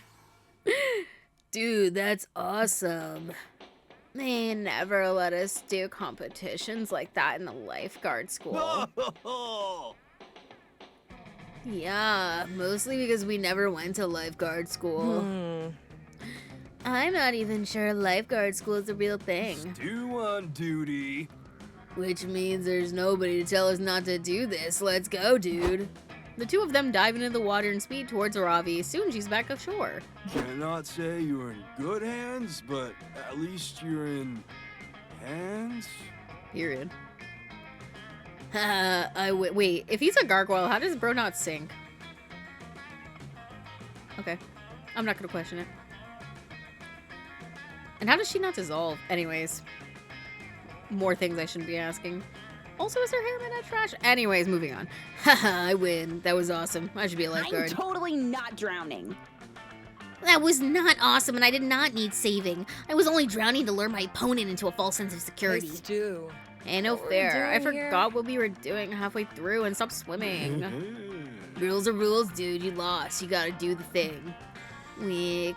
Fine. Help me drag her back into the lake so I can save her. Wait. It's too late. They've already snatched Ravi away and thrown her back into the lake. So that they can swim her back to shore again. There, I brought her back. Are we even now? Even for what? Well, that was unbelievably pointless. Oh, a critical hit. Except for the point of my sword, which I used to stab those fish during my surprise return attack. No, which was my plan all along. Aravi's so pleased. She even shares some of her loot with you. And Joy is at least mildly impressed that you tricked those idiots into doing their jobs twice. All in all, I think it's definitely worth the +2 fun and +1 boldness, don't you?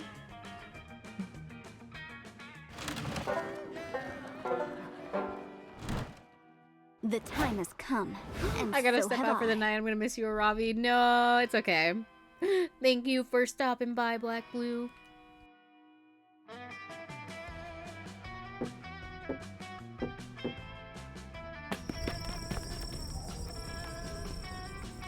Okay.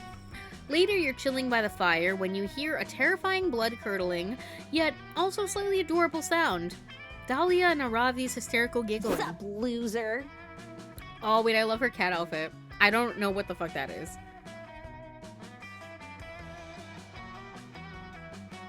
But it's fine. Oh, it's Red. I guess you can hang out with us for a while, if you want.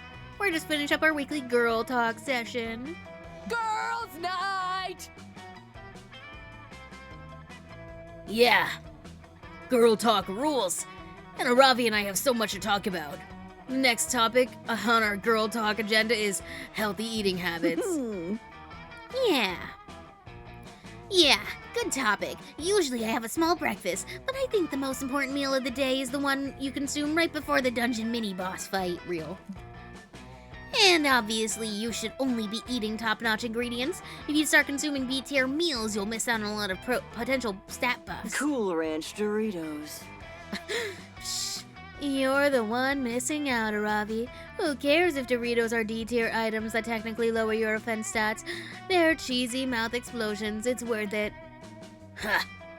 That reminds me of a really awesome dinner I had a few days ago. Did you guys know that lit grenades are actually really high in fiber? If you have a demon metabolism like me, you gotta make sure to get plenty of soluble and insoluble metals in your diet. That's why I eat a lot of airplanes. That makes sense. For me, I gotta keep a healthy balance between eating full meals and just regenerating using a flask potion. Potions are convenient, but you can't overdo it.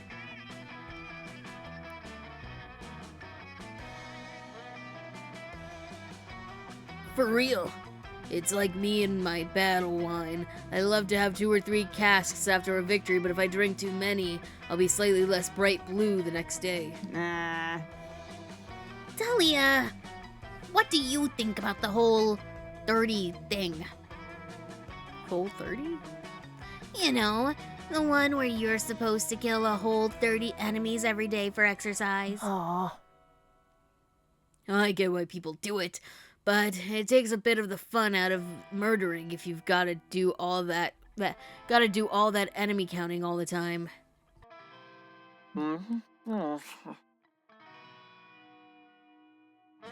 You two are such food jocks. What about you, Red? If you're going to girl talk with us, you gotta give us the tea on your healthy eating habits. Quick, express an opinion on healthy eating habits and press one of these lethal hotties. Seize the moment, Red. Honestly, my typical meal is welcoming 34 uncooked potatoes in the middle of a boss battle. I eat my enemies for breakfast. No, I'm gonna eat my potatoes. We are totally winning our lane. Whoa, I relate so hard. Some people are into calorie counting, but I'm into HP counting. I only eat foods with the highest health regenerative stats. And uncooked potatoes are the #1 best health recovery items. Damn, that's some valuable strategic info, Aravi. I love girl talk. Just one question, do the potatoes have to be uncooked? Yeah, they totally do. I've been begging Aravi to make some french fries or mashed potatoes, or even just bake one potato, but she won't do it. Of course I won't. Cooking the potatoes takes valuable time that could be spent finding more raw potatoes, and I can't tell you how many times my ass has been saved by an uncooked potato. Like this one time I was battling against the necro wizard of Quanria, and that bastard actually got me down to 10 remaining HP. I know it's super embarrassing. No, it's understandable. His mist-based attacks are hella cowardly. They just come out of nowhere. Well, anyway, my health was down and he was charging up his finisher power beam attack, and I just started pounding as many raw potatoes as I could in the middle of the battle. And I was getting hella HP from those potatoes, but he got super confused and was all like, Aravi, why are you eating so much in the middle of this battle? And then he got all offended by it, and he was like, I can't believe you're being so disrespectful to me right now, blah blah blah blah. So scrawny. I cannot believe he said that. What a douchebag. He's the most finicky opponent ever. I know. After that, he was all like, how the fuck are you eating so many potatoes, Aravi? And the amount of potatoes you're eating is terrifying, I swear. I surrender, so fussy. What a satisfying victory. Aravi, you are one fearsome warrior and one impressive potato consumer. Thanks, I know. Ugh, girl talk is awesome because it's fun to just talk to people who get me, like Hex and Dahlia. I mean, and especially you, great. Red. You know me pretty well, so, thanks. Ravi is totally impressed with your boss battle dietary habits, and you two share a romantic dinner of uncooked potatoes later that night. So starchy.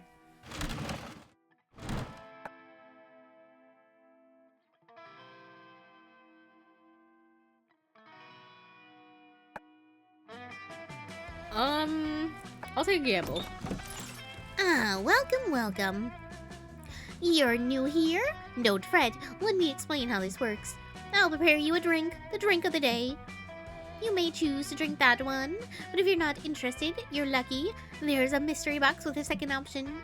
It could be better, it could be worse, but one thing's for sure, it will be mysterious. And these drinks, look, choose whatever you want, but I'm not responsible for whatever you put in your mouth. I'm a wizard in training. For you to test my concoctions and so is somewhere between kind and reckless. So get ready and good luck. Pina colada, sure. Quite appealing, right? I don't know if I'd drink that, but the real question is, will you? I also have this mystery box because at this point, who knows what you drink? The box. No, I'm gonna take the pina colada. I'm just gonna only use the box if the drink of the day is one I've already done. Yeah, no, totally. I was testing your common sense. And you passed. The prize is the drink you chose.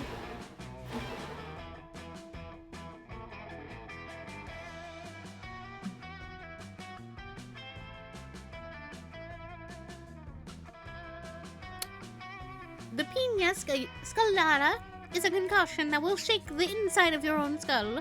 Choose 2 stats and see how the kick of this beauty makes those stats swap. Why? I don't know if I want that.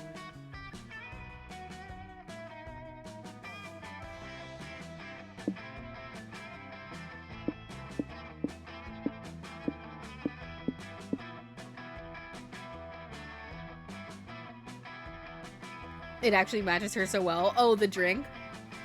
It matches my character. What stat should we switch, you guys? I really don't know if I want to switch any of my stats. I feel like we need to have good boldness, right?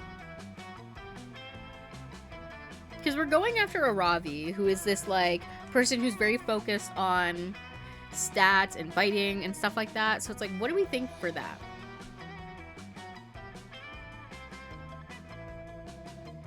True, I could do creativity and smarts, but like if this is like something I should change. Like, I should do it now. Maybe creativity for Ravi.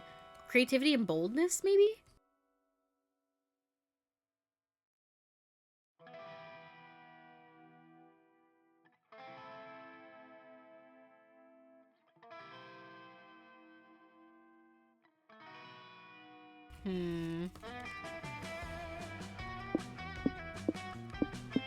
Okay, I'm gonna do creativity and charm. You think she's fun and bold? Do y'all think I should cheat? Y'all think I should look it up? Or is that too much?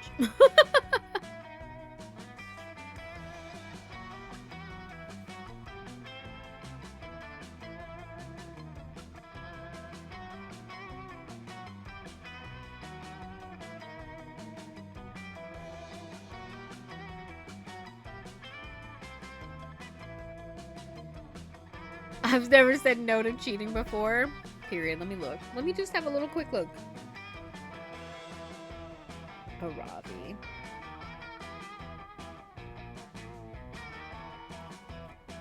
Okay, let me see. I think it'll say it on the wiki somewhere. Stat requirements.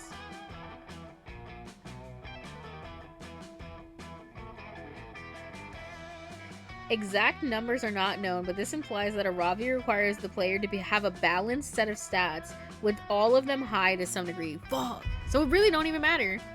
It literally don't matter. So let's do smarts then, and creativity. Let's drink our sins away. Oh, is that what the cat sounds like? I like my voice better. This is the part where I leave before you puke all over me. A show.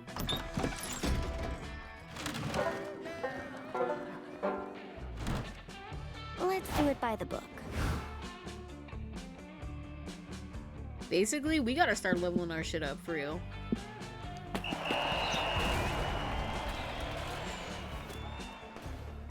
That day at the Camp Dome was a game of tug of war. Guys, how good are we at tug of war?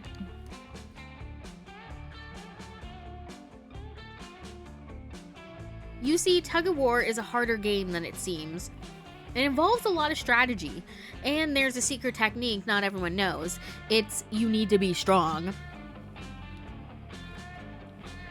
You've mastered this technique years ago, and so you win.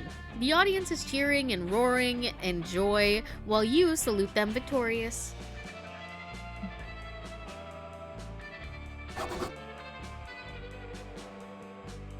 They throw roses at you, they throw their underwear, someone throws you +2 charm, which you happily take.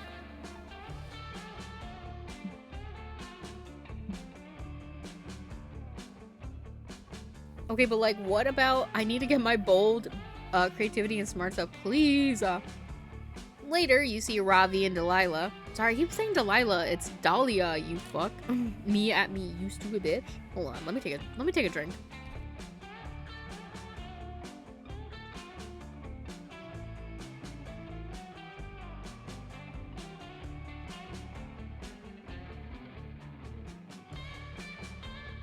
Later, you see Ravi and Dahlia training together for the next Dome Games. They're both covered in blood, and the ground is littered with disemboweled bodies. Cute. It's terrifying, but they both look extremely hot covered in blood. This is camp! Oh, it's the 80s one on this side. Oh my god, and look at Hex's freaking glasses. That's so funny. I love that. I love that 80s outfit. Hell yeah, carnage. What's our next training exercise, fellow warrior? Fuck yeah. My all-time favorite, the three-legged race. We'll crush the necks of our enemies at the Camp Rival Camp. All with our in-sync stepping. Fuck yeah. Ravi grabs a rope to tie her leg to Dahlia's, but Dahlia blushes and shies away.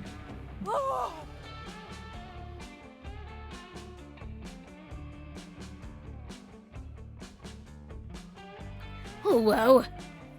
Ravi, I didn't realize you wanted to get more serious. What are you talking about, you muscular juggernaut? Well, it seems like you are suggesting some kind of fusion. Steven Universe? Call me old-fashioned, but I take fusion very seriously. It's the most erotic method of teamwork. Oh. Oh, I get it. Listen, Dahlia, you're totally right that fusion can be sexual, but it doesn't have to be. Relax. Yeah, it's true. Just look at me and Aravi. The bond between Curse and Curse is technically a form of fusion, and we're totally platonic BFFs. Oh, admirable! Whoa! Platonic fusion? That sounds awesome and powerful and emotionally nourishing. I know, right? Okay, we totally have to do this fusion. We're already unstoppable, and once we're fused, we'll be unstoppable. Free XP for everyone. Yeah, baby. Time for some platonic leg stuff. No, wait, fusing can be very intense. We need to make sure our friendship is as strong as possible, in our hearts and in our legs before we do this. That totally makes sense. My buddy Ralph fused with an acquaintance he didn't know that well. Long story short, the fusion went wrong and they accidentally switched buttholes. Alright, first up, friendship shut up, phone. Shut up. Alright, first up, friendship strengthening. And after that, platonic three-legged fusion. You're totally on board with this incredible logical train of thought, but how will you strengthen Dahlia and Aravi's friendship so they can fuse properly? Braid the most badass friendship bracelet? Okay, we will need high creativity for that, I reckon. Arrange a casual yet platonic date for the girls' legs so they can get to know each other better. I'm assuming that's charm. Or fun. Okay, works. You prepare the best date ever. It's the perfect chance for two legs to get to know each other. First up, hit the gym. You know it's fucking hashtag leg day. Bet you never seen calves like this before. Huh. I rub them down every night with a special protein gel potion.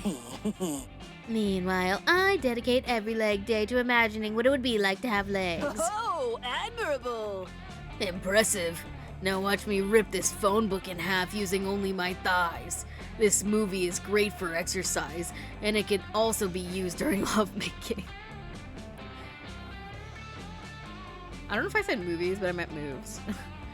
Next up, pedicure time. Damn it. Damn, I had way more dead skin on my feet than I thought I did. Hope this increases with my dexterity. Anyway, what color should I pick for my toenail polish? This is a takeover! Oh, choose the same color as me. I picked one called Storm the Gates of Hell with your endless violent armies. It's blue. And finally, shoe shopping. Damn, like, I think I'm shipping these two more than me and her. I'm looking for something badass and leather. Preferably some boots that give me buff on defensive stats. And I'm looking for something that'll show the maximum amount of toe to distract my enemies. That's crazy. Phew, after a long day of foot-related bonding, or foot bondage. That's crazy. Dahlia picks up the three-legged race rope. Aravi. Hex. I'm happy that we took it slow. I now feel like I know you, and by you I mean your calf, knee, and thigh. Make some space for Dahlia! What I'm saying is, let's do this fusion. Power up! Hell yeah! Let's fuse, my platonic warrior friend.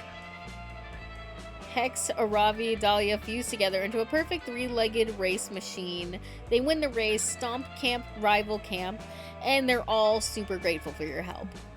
You're unsure if you have a foot fetish or if you're just really happy for your friends, but either way, you gain +2 smarts, +1 creativity. You're an awesome wingman, though. I really am, I can't lie. Should have brought my sledgehammer.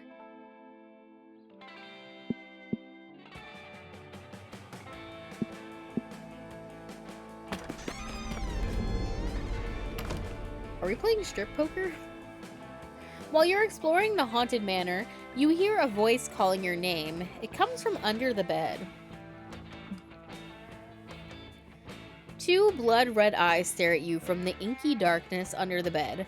A voice that sounds older than time whispers, "Do you want to gain some boldness, Red?" You say yes because you actually do want to do that. Okay, here you go. Whatever that thing is, it gave you +2 boldness. What a nice under the bed thing. Oh my god. Look at Calculester in his hat costume. And then look at Milo in the freaking yeehaw costume. I'm screaming. This is the beauty of mixing every single costume pack together. Where else would I get this? You, Calculester, and Milo are enjoying wandering the hallways. This is weird. Where's Aravi, Ro? Are wandering the hallways of the manor. Milo is live streaming it because apparently that's the only way they know how to enjoy anything. Welcome to another video with Milo Belladonna. Did they say Milo? There you go. Is this room haunted? Is this haunted room actually stretching? Or is it just your imagination? A wild Aravi appeared. Oh, there you are. I was like, where's my Pookie? What? Oh, hey, what are you guys doing here? You're still in your circus costume.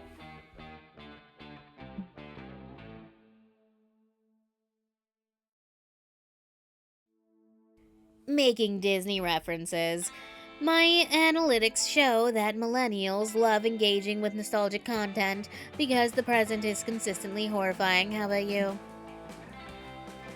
I was looting the rooms for treasures while I found this strange rectangular prize. When... Not enough signal to process this. Sensors detect ancient technology.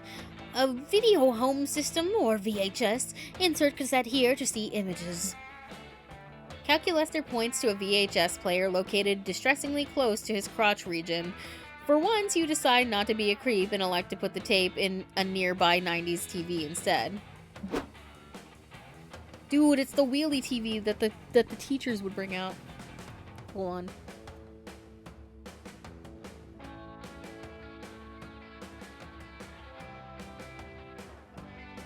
Oh, hey, it's that guy.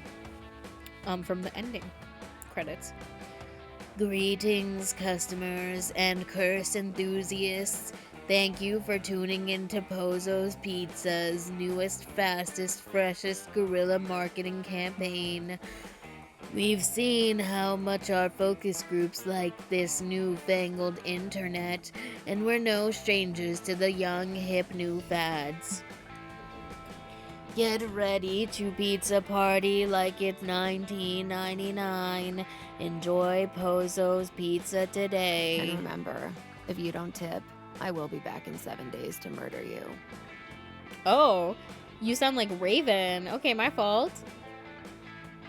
Okay, Raven from Teen Titans Go. Sorry, just Teen Titans. Whoa. Fancy meeting you guys here.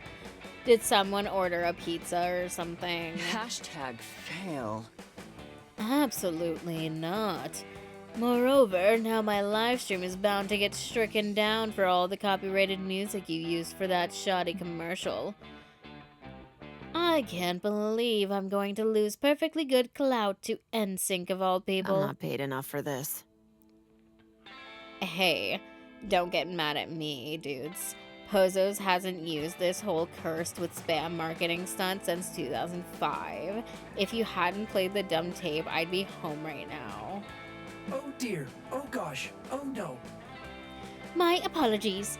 Friend Pizza Girl, but did you say cursed with spam? Should we be bracing ourselves for an incoming canned meat assault? No. At least that would be funny. What I think we've got here is a totally lame advertisement curse. Curses! Now in 7 days' time, we'll be subjected to nothing but Pozos ads until we eat ourselves sick with their pizza. Fucking Pozos. Taking all the art out of good cursing. This is stupid. As a future food truck owner, I disagree with dooming customers to only consume advertisements for my food, especially now that it's happening to me. Yes, Aravi, as a present influencer, this is literally my waking nightmare. I don't even know which I hate more, invasive advertisements or pizza. If I can't shake this curse, my Instagram feed will be filled with nothing but disgusting imitations of Italian cuisine.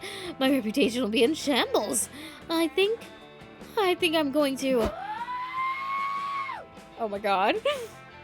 Oh no, friend Milo, you appear to have fainted. Please regain consciousness immediately. Buy hot pizza now. Convince 10 of your friends to buy a pizza or we will murder your family. No, the curse is already setting in. You need to fix this before you end up like the pizza girl, or worse, you become too obsessed with pizza to focus on boinking your friends. Okay. Escape from the pizza's reach by practicing deep meditation until you transcend the material plane. Or, the pizza branding is annoying, but Milo is also a brand. Fight fire with fire by out-spamming them with tons of delicious Milo spam. Now I don't know if it's Milo or Milo, because I swear they said Milo. But now I'm like, I don't want to be stupid. I don't know. I feel like this is probably boldness. This pizza brand is annoying, but Milo is also a brand. Fight fire with fire. That's probably bold. And then this is probably smarts or creativity. It could even, I could see a stretch made for fun too.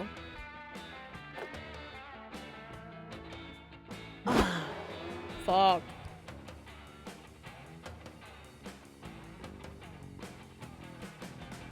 Well, now there's an idea I can get behind. Let's fight spam with spam, Red. I am happy. Yes, what a great plan. That will have no future repercussions whatsoever. Year 2077, location the wastelands of New York. And a makeshift bunker underneath a fallen billboard advertising Milo Belladonna brand kidney transplants. An old army veteran is seen burning pizza parlor flyers for warmth. Before you could go 3, sometimes even 4 minutes without seeing a spam ad, says the veteran to his 2 wide-eyed grandchildren. But those days are long past. No one knows for sure how the spam wars began. Some say the conflict between Pozzo's Pizza and Milo Belladonna has been brewing for centuries. Others claim that the war was all thanks to one horny motherfucker having the terrible idea to fight spam with spam. Everything spiraled out of control from then on. Dude, that would not be me. Whatever the reason, the spam wars persisted with pop-up ads for stuffed crust pizza, fought over by a wave of YouTube mid-roll ads of Milo Belladonna pouring melted cheese on their naked chests. Society crumbled. You were either a Milover or a poltergeist. If you so much as mentioned a different pizza chain or internet influencer, you were publicly executed. Soldiers, surgeons, politicians, even former Vine stars, our last bastion of hope, fell prey to the predatory adware. Not the Vine stars, the grandchildren cry forlornly.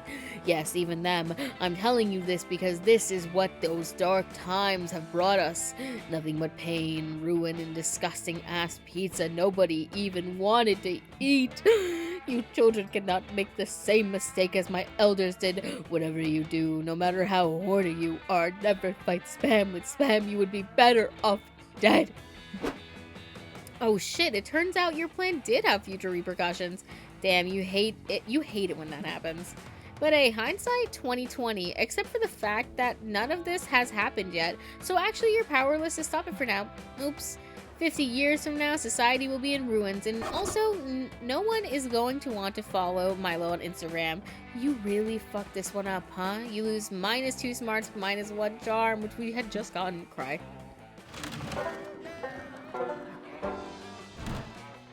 The time has come, and so have I.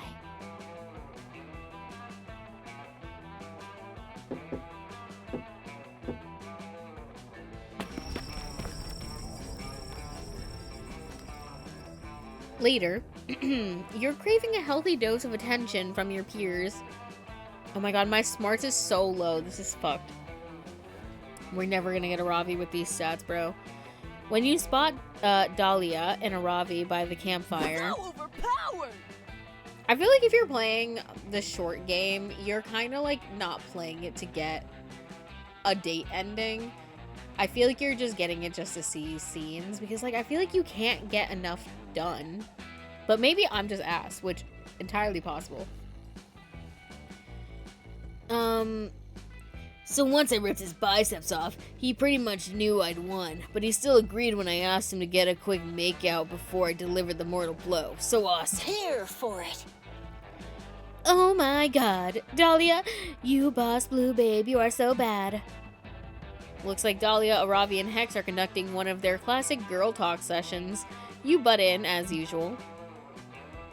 You can join our girl talk if you want, Red, but you better be conversing at the top of your game. Today, we're discussing the ultimate girl talk subject, crushes. Ravi, you drew the short bone in the rabbit spine. You're first. Who's your secret crush? The rules of girl talk dictate that you have to tell us, or at least give us hints. Whoa, is Aravi talking...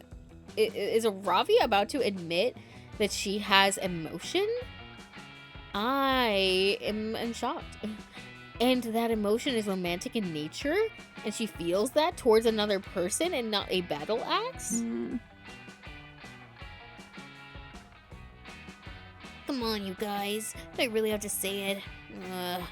Well, if I have to admit it, I've always had a secret crush on that centaur mini-boss that lives right outside the woods. Ravi, are you fucking serious? Is that why you keep taking those patrol shifts on the forest perimeter? Those were at 3 a.m., Ravi. Whatever. I know it's kind of embarrassing, but he's pretty buff, and I want to hear all that muscle squelching sounds when I crush him. What? Okay, I admitted mine. Now you guys have to say yours. Dahlia, tell us who's your secret crush. This is kind of tough. Because I usually just tell someone directly when I'm crushing on them. I don't really bother keeping my crushes a secret. But I guess my current #1 crush is Timothy Chalamet. I can't stop fantasizing about crushing him. Just one of my boots could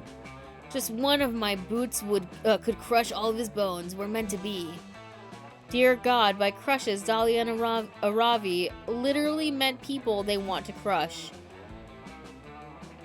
Every time I get a new crush, I totally get this intense feeling of butterflies in my stomach. It lasts right up until I stomp the last drop of blood out. Oh, damn. I get that too. I get kind of jealous. I don't like anyone else to crush my victims. What about you, Red? Any crushes we should know about? Dahlia and Aravi just gave you the perfect opportunity to hint that you're interested in one of them. Flex your girl talk skills and crush this convo. If I'm crushing on someone, I go all in. I gear up with every weapon and toy I could think of. I'm kinky that way. Thing is, I'm more of a crushy than a crusher. My middle name is Step On Me. I'm gonna say this one. Whoa, Red. I didn't realize you were so well prepared for adventure. Ravi, are you blushing right now, or is that just a side effect of that poison worm you drank earlier? Poison worm potion. What kind of equipment are you talking about? You know, what items do you keep in your quick draw?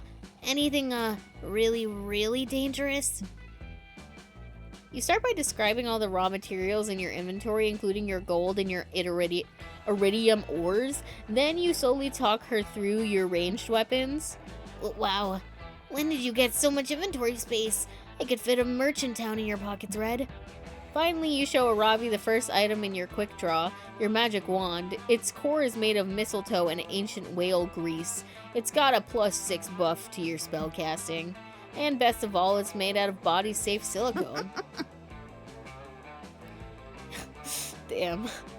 Dear gods, that sounds like some fucking top-notch equipment, Red. It's also upgraded. Yeah, sounds like you got the gear worthy of a warrior. Hey, do you find that your equipment ever comes in handy for boning?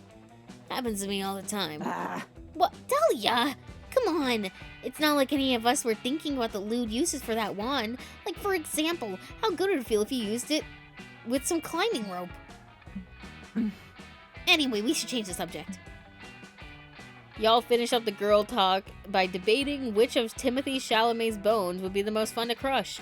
Dahlia takes off afterwards and Ravi grabs you by the sleeve. Red, I was kind of impressed with some of that inventory stuff that you were talking about back there. Guess you're not as bad as girl talk as I thought you were. Do you want to be my support? Maybe we could battle sometime and see who crushes who. Hell yeah, Aravi is probably going to crush all the cartilage in your face, but you're going to crush her heart with some power of summer romance. Bring your flasks out. I'm gonna use my skills. Weekend arrives and it's time to visit Juan, the small magical Latino cat. It is him! From the last game, her competency king goes crazy. Real. Look who's here. Hi, I'm back. Really, I don't know who in their right mind would take such a risk to visit my bar. I mean, why do you keep opening the bar then? I guess you have more thirst than common sense. Anyway, get ready to party. Alright, I want this one. Bitch, get off of me!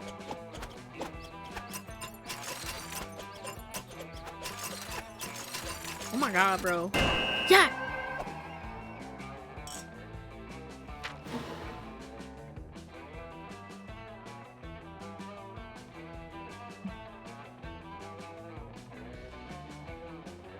Imagination shots. Drinking this will expand your mind. It's pure creativity. The small unicorn is just decorative, but you can eat it if you feel like it. Let's drink our sins away. Still hard to believe you drank that. Good luck, I guess.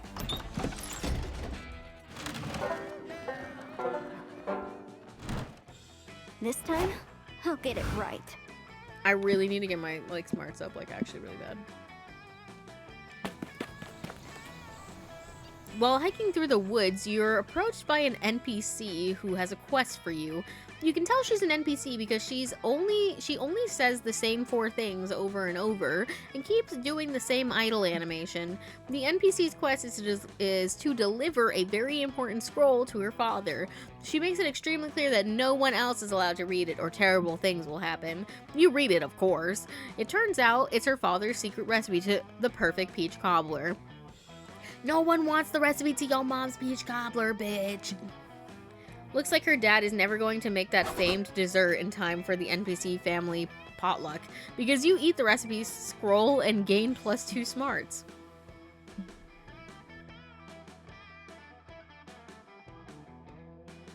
You're wandering around the camp, hoping you'll bump into a Ravi, but not in a creepy stalker way. I can't believe I love this Yeehaw skin. Fucking Hex is the horse. I'm gonna scream.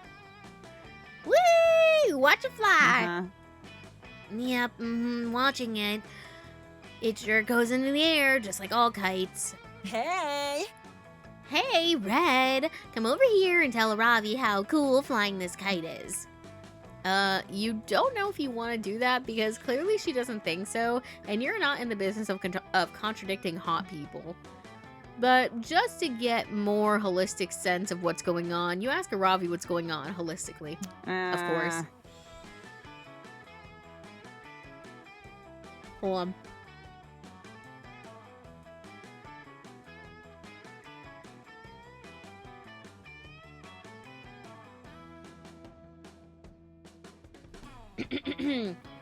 Sorry, I need to suck down a drink, you know how it is. to make our symbiotic relation as adventurer and curse attached to that adventurer more tolerable, we've created a schedule where we alternate doing things we like. The adventure must begin! So some days I get to do awesome stuff like raiding dungeons and fighting trolls and delivering absurd objects to absurd people. Snacks though? And then on some days, I get to chill at home watching TV and eating pizza and chips and candy. They literally, so, yeah. Okay. Okay, Vetti, I get you. And Hex likes to pick up different hobbies that they see on TV and then forget about them in a day or two. Hey, I do not. Then why do I have half-finished scarves, decoupage, pot holders, friendship bracelets, and taxidermied rabbit in my skeleton?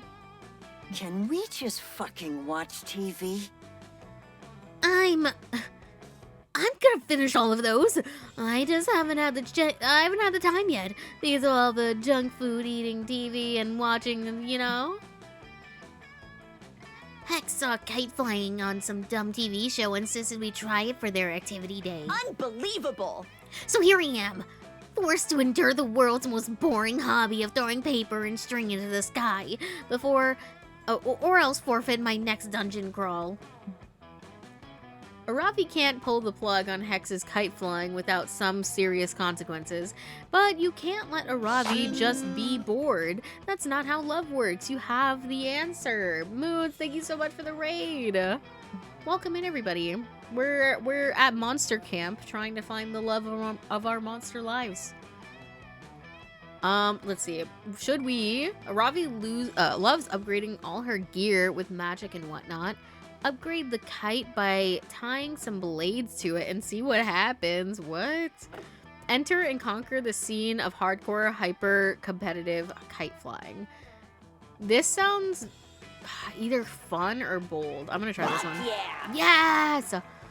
Now we're talking. I don't think tying blades to kites and throwing it in the air is the best idea. Why? Huh? Gravity? Take that, noob! Psh, that just makes it fun and exciting challenge. If gravity tries to stop me, then gravity just becomes my newest enemy. Yeah, okay, whatever tricks you into being hype about kite flying. Get on my level, Aravi. Level up, loser!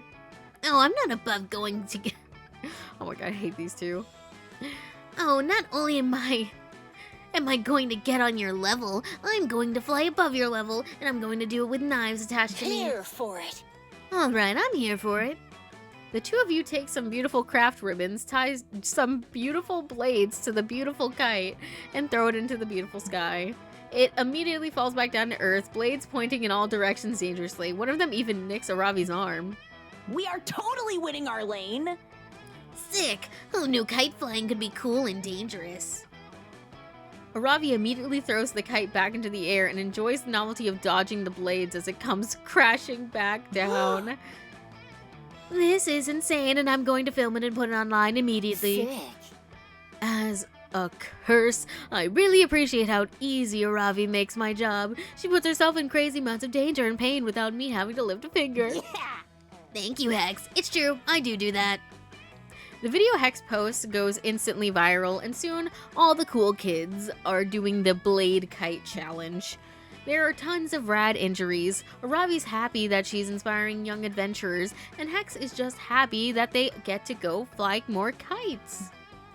Needless to say, this gains you +2 fun and +1 boldness, as well as plus many opportunities to sing "Let's Go Fly a Kite." Do we have one more session? I'll get it right. We have one more session before we have to go to the meteor shower. I'm gonna go to the woods again and hope that it boosts my smarts. That day you get lost in the woods. You decide to study the tree's bark and moss patterns to solve the situation. By reading one of the tree's barks, you realize which direction north is. By reading another tree's bark, you learn the exact age of the tree, 73 years old by the way. By reading in another tree's bark, you learn the tree likes Irish poetry and believes Buffy and Spike were the ultimate ship on Buffy the Vampire Slayer. Whoa, so much useless knowledge. You gain +2 smarts.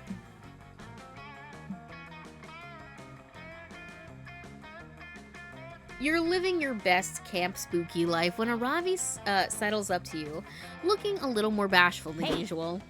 Oh, look at you in your little outfit. Your little winter outfit, that's cute. Oh, hey there, Red. Fancy seeing you here. At this place where you often hang out at this time, which I have just taken notice of. Look, I've enjoyed our adventures as of late, and I wanted to invite you on some sort of normal activity like a shopping trip. But then I reminded her she doesn't shop. Yeah! But then I realized I don't shop because I craft my own items, and that could be a romantic date as well. I mean, a productive time that will set us up to be well equipped for quests. Ravi girl! She meant what she said the first time. She definitely doodled Ravi plus Red on her boots of potential marriage plus 3. Shut up, Hex! No, you misread that because you were looking at it upside down, because you were being clingy like always.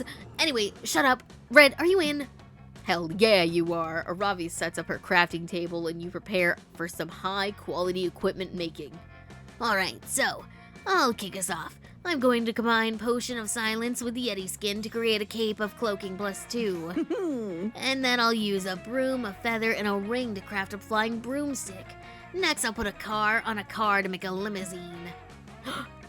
That was a reference to the last thing, because we were talking about, like, making, like, it was combining something, but I remember them, a car on a car making a limousine. You jump in combining a leather handbag with a very loud screaming to create bagpipes. We are totally winning our lane. Nice. I'll use pizza plus pineapple to craft a controversial food choice. The two of you have a great time crafting. Occasionally your hands brush against each other as you reach for materials. And is Ravi blushing? You're getting strong vibes that she might be into you, but she may be too shy to say outright. You should suggest crafting something sexy together to help get your flirtation on. Use personal lubricant on battle axe to craft sexy battle axe, or use horse legs on horse torso to craft romantic horse ride. I'm assuming this is bold versus charm, which my bold is higher. Oh, it was fun. Holy shit. Thank God it still worked. Wait, sexy battle axe? How can a battle axe get any sexier than it already is? Hey, you're always up for adventure, right? Isn't exploring the unknown a sort of adventure in and of itself? That's deep, Hex. Let's go for it. You take some lube and rub it all over the axe, handle, and blade. Show the axe to a Ravi who's blushing the hardest you've ever seen. Whoa. Such big stats. I just had no idea an axe could get so shiny. The dripping lube reminds me of enemy blood dripping off my weapons, yet somehow even more erotic. Are you okay, Ravi? I don't think I've seen you this horribly dedicated to vanquishing my foes. Of course I am, Hex. I always am. Oh yeah, I mean, sure, I was gonna say horny. Read the room, Hex. I mean, I guess you were pretty great. Can I touch your axe, Red? You go to hand it to her, but because it's covered in lube, it's super slippery, so it falls from your grasp. It's millimeters away from killing you, but instead it simply cuts your shirt open to reveal your totally tantalizing collarbone. Oh my. Did you just faint? A Ravi? A Ravi? Wow, your sexy, sexy collarbone and sexy, sexy, sexy battle axe really did that. And now you get the added fun of nursing Ravi back to health when she wakes up in the camp infirmary. Win-win situation, and what you win-win is +2 charm and +1 fun. My stats are not going to be even enough for her to accept me. The last day of summer is here. Oh god. I'll join my harem.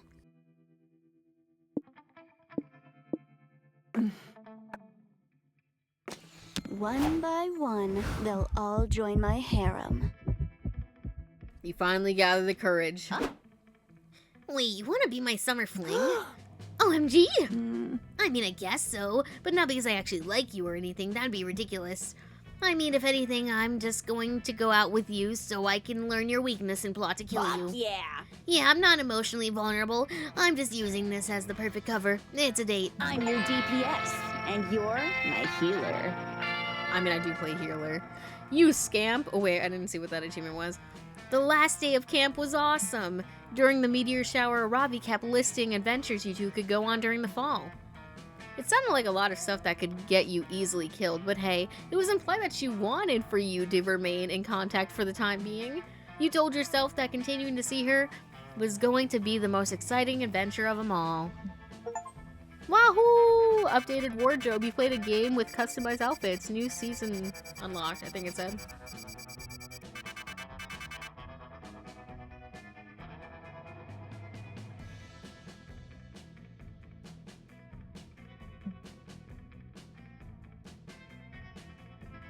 And we saw this, so we're not going to watch this again.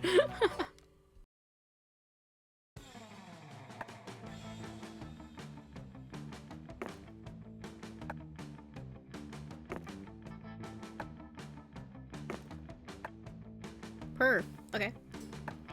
What do we get? Oh, probably in the shop. Okay, never mind. Alright. That is, I think, where we're gonna end stream for today. We did a long game and a short game, both successfully, so I think they definitely made the game easier. Not that I'm complaining, because God forbid I could not do Monster Prom regularly. I'm about to open this shit and just be like, can I do this? Anyways. Oh yeah, I was gonna check the achievement. I was like, there was something I wanted to do. We got Camp Scamp. You scamp, you got a date for the meteor shower. Okay, so that was like a classic date. Okay. And then updated wardrobe. You played a game with customized outfit, new season, new wardrobe. Alright. Might switch you guys over to the ending soon. Get the lo-fi beats. I think I'm just gonna let you guys dissolve into the void if that's okay with you. I'm Eepy Bo Beepy. You know how it is. Next stream will be tomorrow with, I don't know if we're gonna go straight to Monster Prom 3 or if I'm gonna do something else. I don't know. I haven't decided yet. We'll decide together. And by together, I mean you'll find out tomorrow when I go live. But yeah, until next time, please take care of yourselves. Hit that follow button if you haven't already. And until next time, I'll see ya. Bye bye.